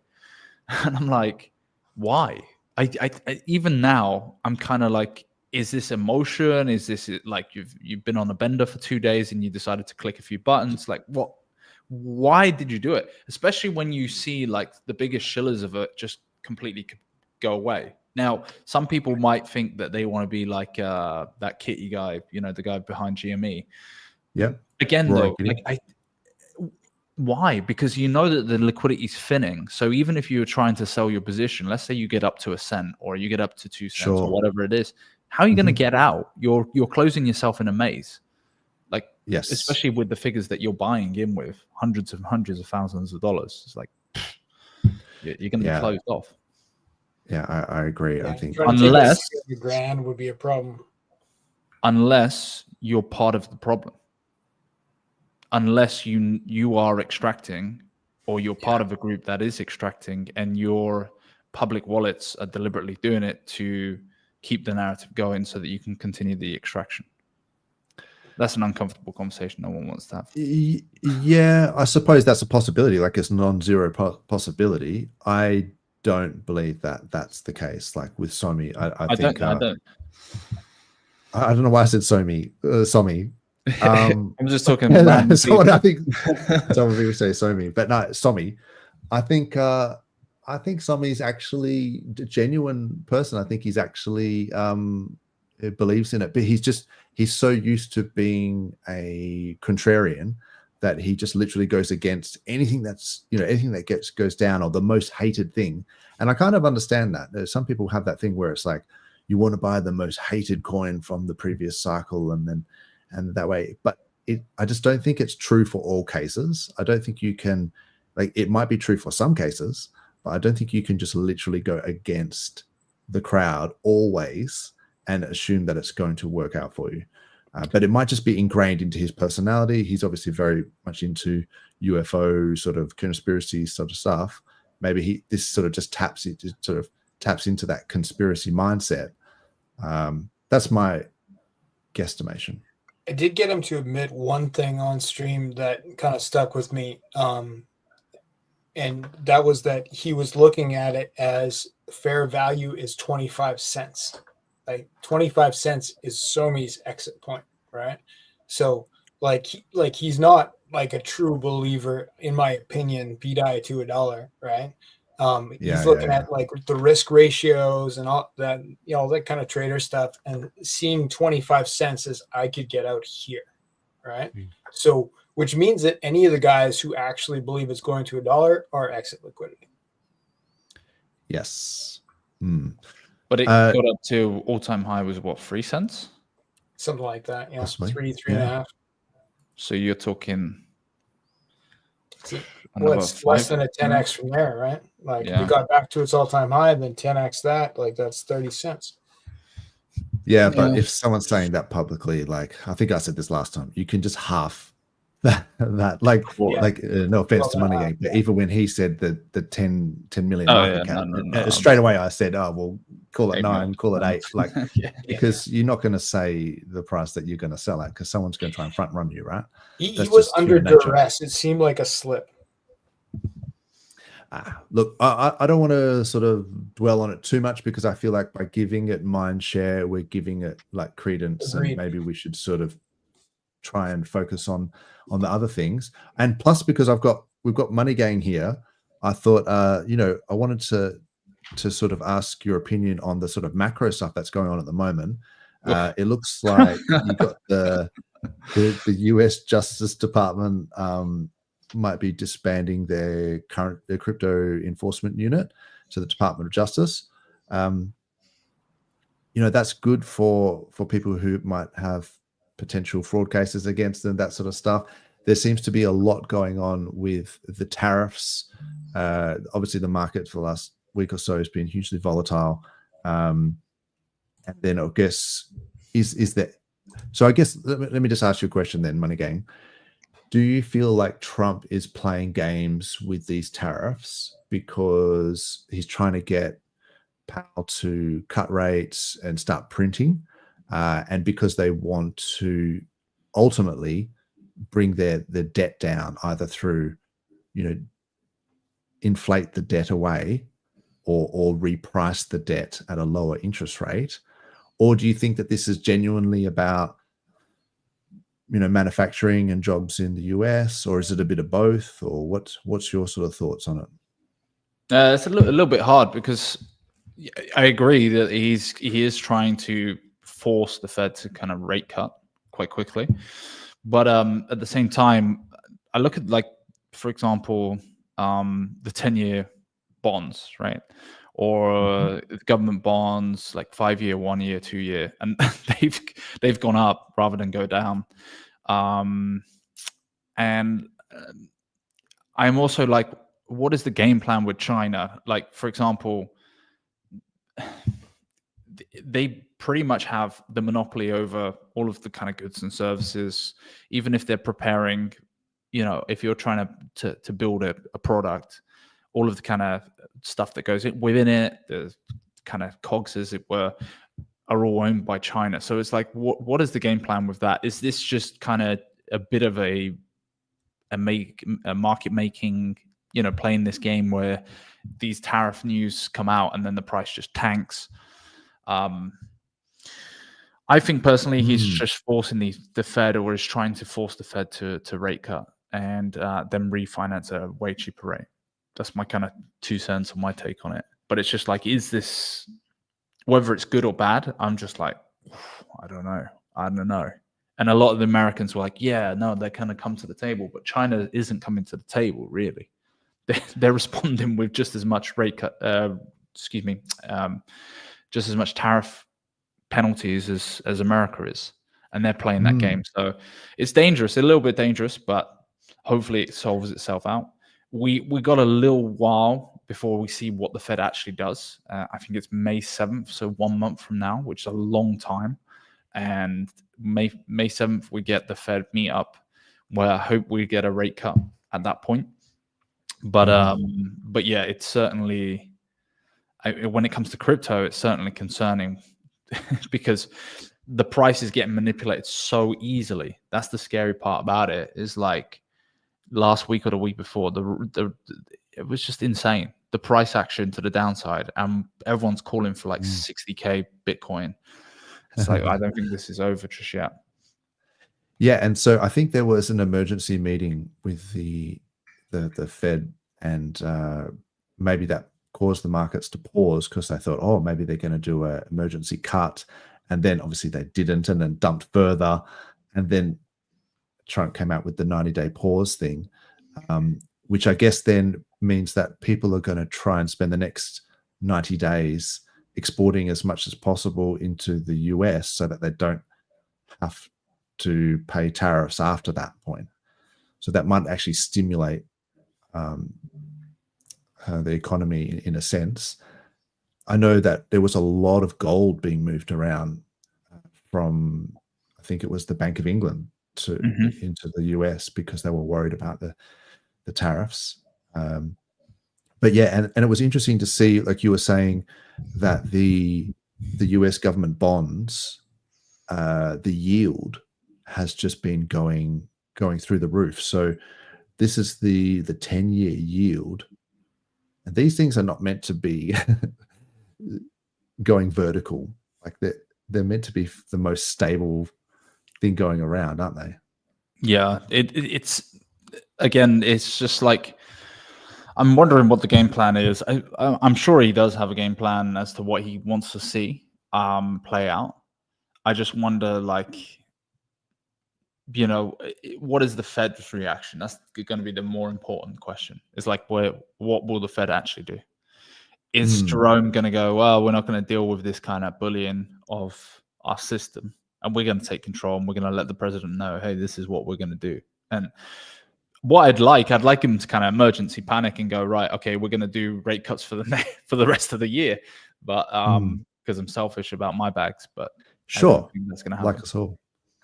Yeah, so I mean, I'm no expert on this, so you have to excuse my ignorance, but my understanding is so the yield and the price of the bonds are sort of inversely proportional. So when the price goes down on these bonds, the treasury bonds, then the yield has to go up to compensate. So the fact that the yields are going so high, does that just mean that no one's buying treasury bonds?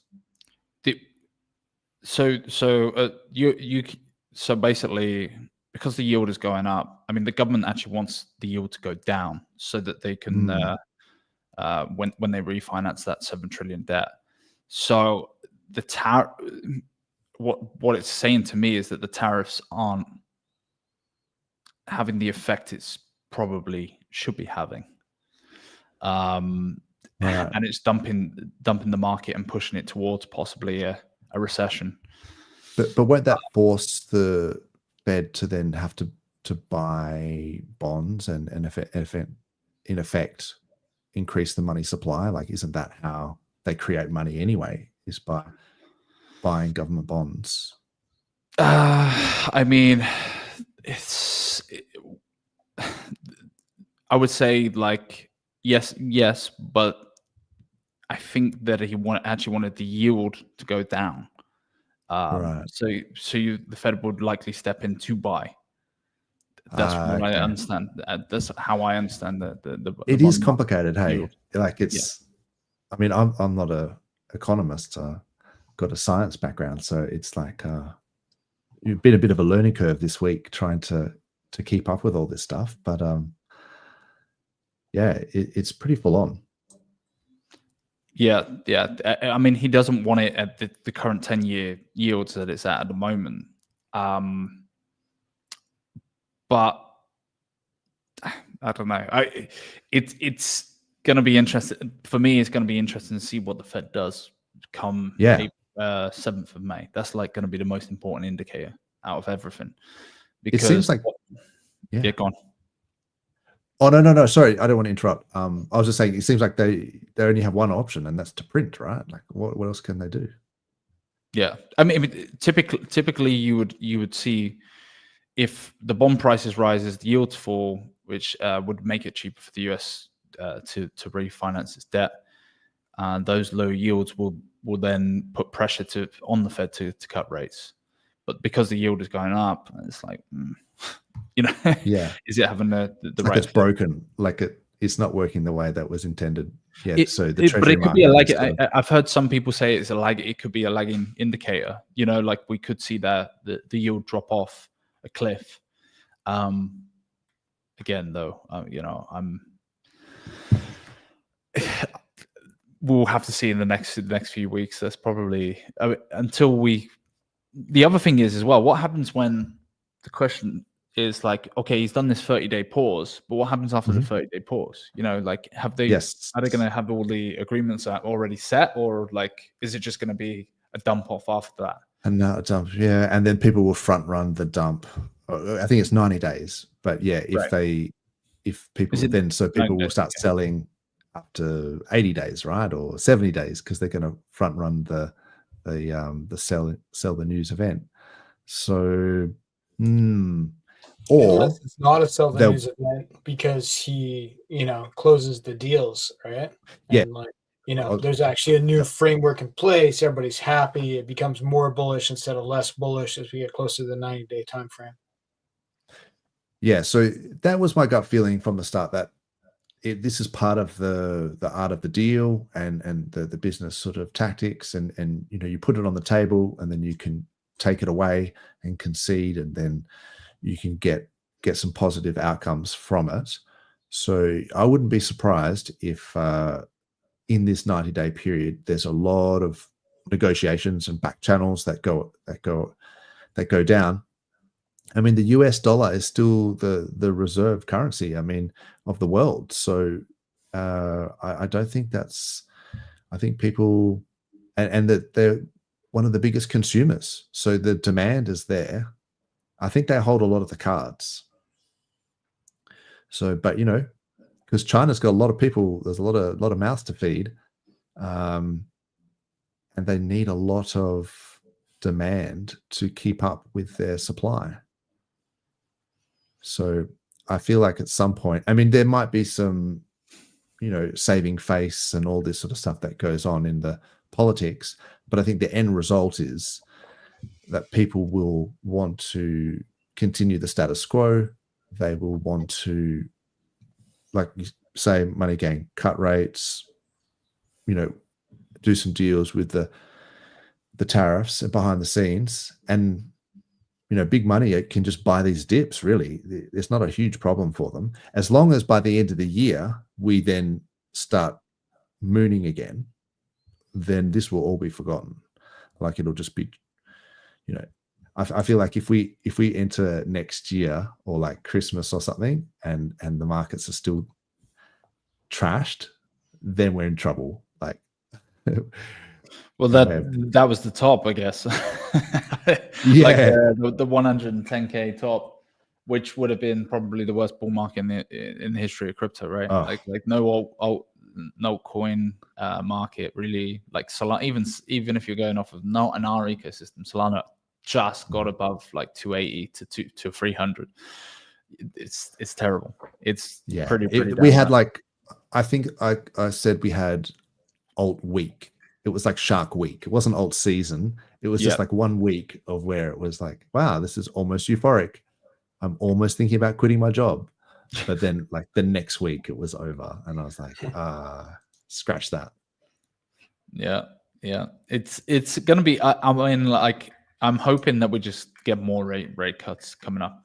It's gonna be like pretty interesting to see whether the Fed. I think originally they kind of said 2 to 3 rate cuts this year, and I'd like to see them bump that up, like double that up. Loads of rate cuts to the end. And then just into 26. That's how I see it. It's probably going to happen, because I think they were going to be more sharp or more harsh when it came to 26 and doing more rate cuts then. But I'm like, I would like to see rate cuts. All of us would, because to finance at a cheaper rate is always better. Short term, I mean, for the long term progress and inflation, it's not great, but we care about money go up, price go up. So.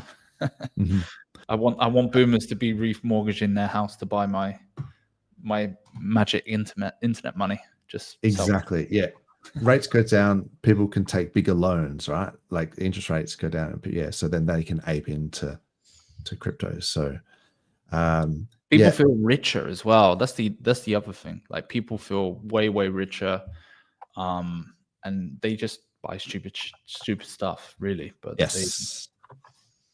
but it's just the way it is. Yes. Before we wrap it up, because we're sort of nearly coming up on the 2-hour mark, I just wanted to ask you a question. So, and also for Fast Abdul, but we've seen the ETH BTC ratio get absolutely wrecked since the merge.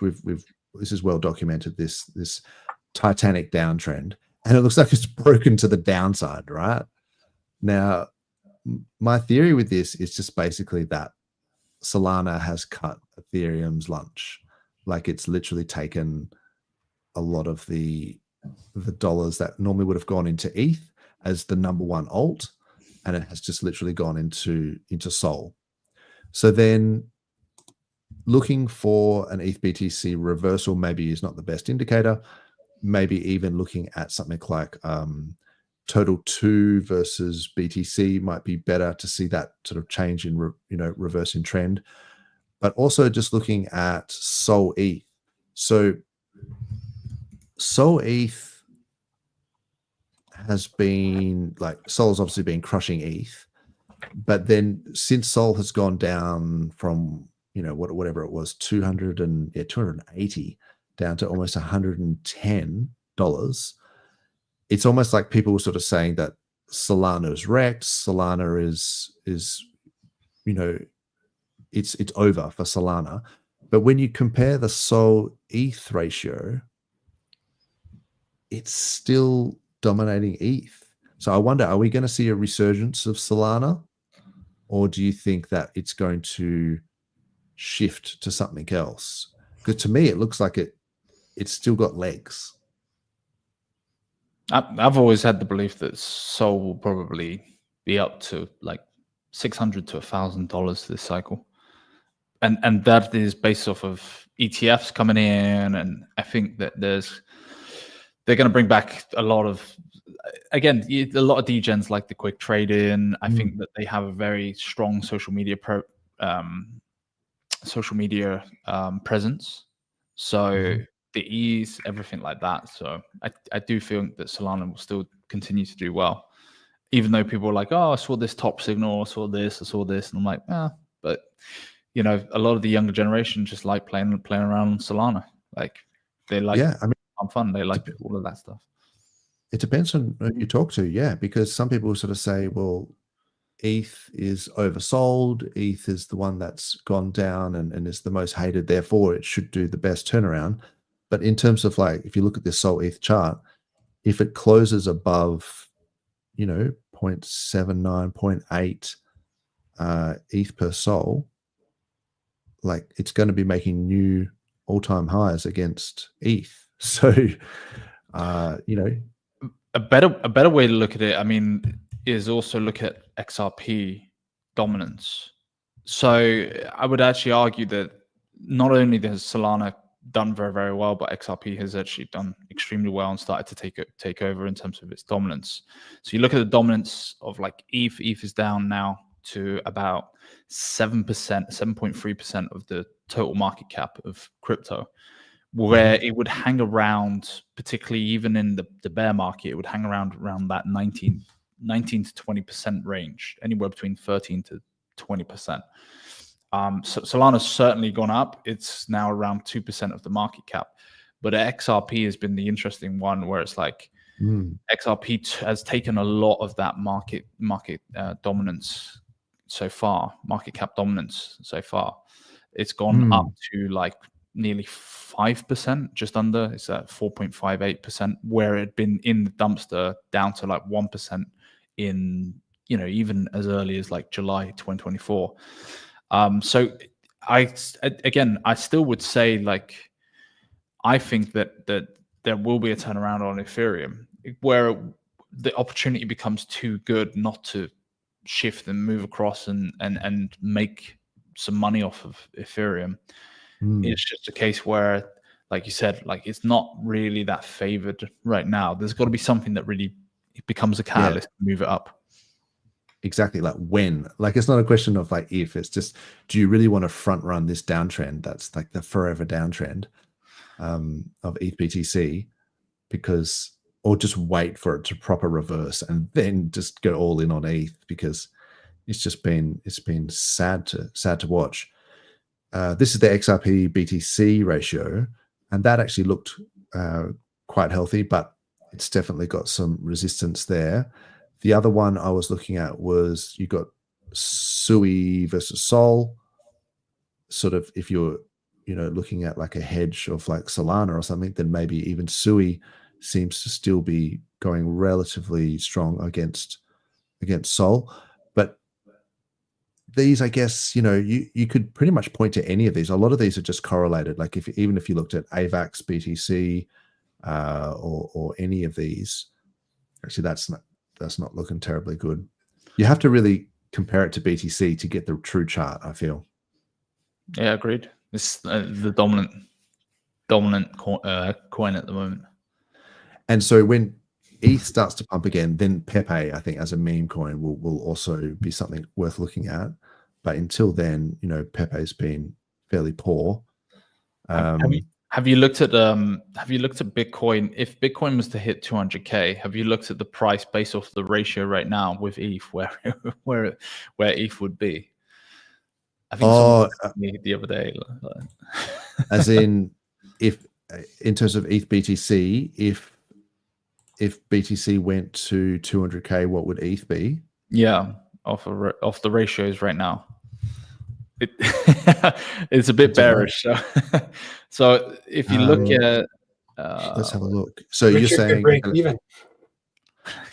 Yeah, exactly. So you're saying so effectively, if BTC went from like 82K to like 220K, so say that's like a 2.5x or whatever, and then Ether's say 1.5, so 2.5x is like 4.5k.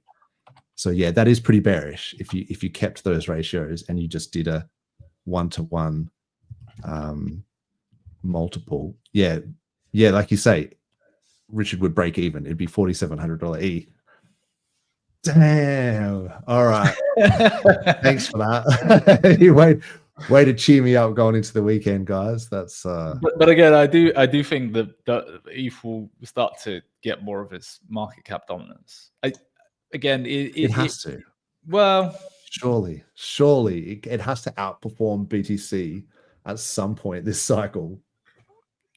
Yeah, I don't know. Not. Maybe it doesn't. Yeah, there has to be a catalyst. I would say that there has to be some catalyst to happen. Now, the upgrade could do some bits to it. It could be a catalyst. Or there could be a new project that launches. I just think and I go, what projects have been on ETH in the last, since bear market to now? I can't think of many that has brought in attention or brought in a lot of volume. Only one is probably like HEXican and then Pepe for a small period of time. But I think if you can get that volume going, that will certainly do bits for ETH. So if you can have something that really takes that off. So there was that Murad guy. Some of his memes, I think, were on ETH, like that SPX 6900, and but they seem just as wrecked as everybody else. I mean, I don't really see.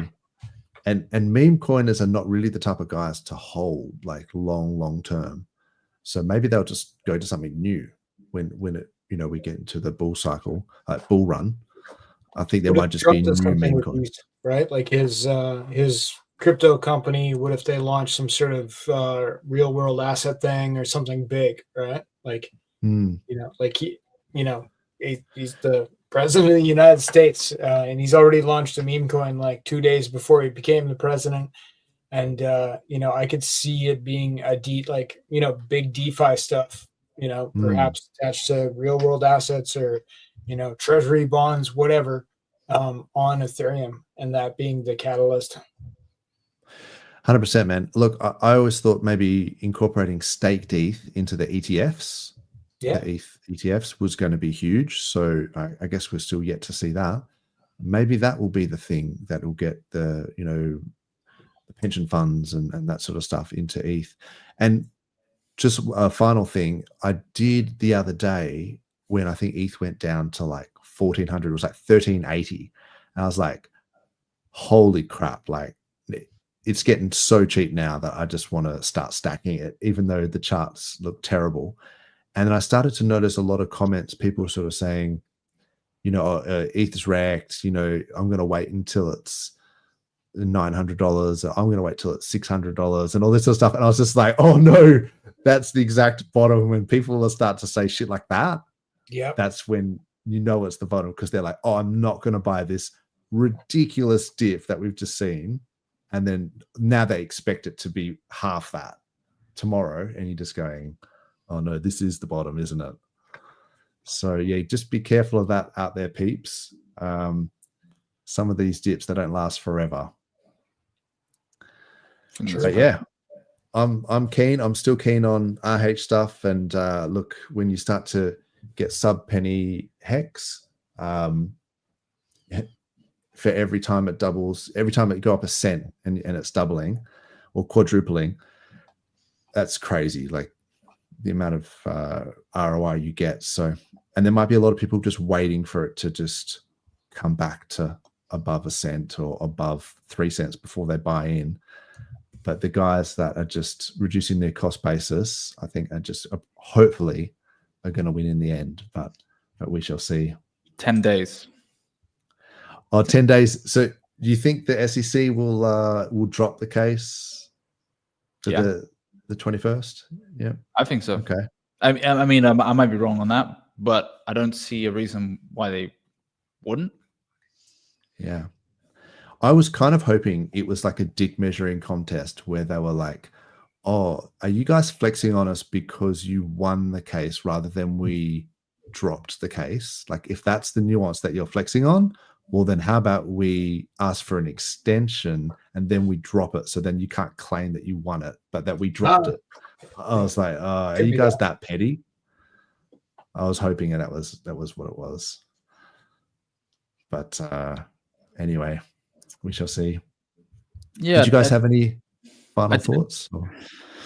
I'm like, and again, I'm getting most of my information from Nuclear Herb, so I take it with a pinch of salt. But I'm looking at it and I go, there isn't really anything that's new, or do they even have jurisdiction? I don't even think they have jurisdiction. So I did find it a bit strange that they decided for an extension, but they would have to reword it, I think, and put in a whole bunch of new claims, and then the judge would have to reassess, based on the new claims. So it seems like an exercise in futility and a waste of everyone's time and taxpayer money. So hopefully they don't go down that path. But a lot of people didn't like the twerking, so true. Expensive twerking. Very expensive twerking. Yep. Any last comments or thoughts, Fast Abdul? I'm just gonna say that I'm still bullish on PulseChain. I'm still building on PulseChain. I got more stuff coming out. It is a good place to build. We have community, and once Richard Hart is unshackled, I think we're going to go to the moon with or without his giant bags of ETH. Nice, awesome, love it. And Money Gang, what about yourself, mate? Someone was saying to me, like, they were asking, like, why are you in PulseChain specifically? And I said, like, it's a bet on the person. Not necessarily, like, obviously there's a lot of stuff going on, but I think Richard turned on his comments the other day and you saw the kind of joy, I would say, and the craziness and the excitement from the community. So all it needs is a few catalysts of good news and it can really send. I don't know any other community out there in crypto that has this kind of effect, hence why when the bad stuff happens, all of it gets known by everyone outside of our ecosystem because we're loud, and that's the biggest thing. So you chuck Richard coming back, you chuck him doing a few streams here and there, you put some stuff, good catalyst events, case drops, ETH actually restores itself, starts making moves towards the 6K mark. You never know. You never know what could happen. The sentiment can change very quickly. Yeah, I agree. I think once we've got something to cheer about, I think we'll turn it on pretty quickly. So, but if you guys start doing hex flexes, I'm going to dump every single penny I have on your heads. Yes, yep. You and me both, bro. Once you see the hex flexes, don't even rent a Lambo and take a picture next to it, because I'll be selling. Yeah, just don't do it too early. Yeah, yeah, true. Then I'll be regretting it. Bit, damn, he just rented it. If you bought something of expense, hold the picture and then deploy the picture 2 to 3 months later, please. Let's do ourselves a favor. And if we're doing any rap videos, let it get released a year later. Stuff like that. Yeah. Maybe sans the coffin dancing this time around, guys. Let's just keep it real. Yeah. Awesome. Well, thanks so much, Fast Abdul, Money Gang. Always great to have your insights.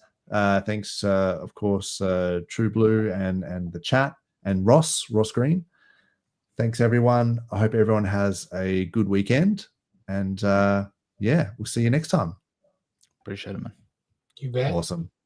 Cheers, guys. Catch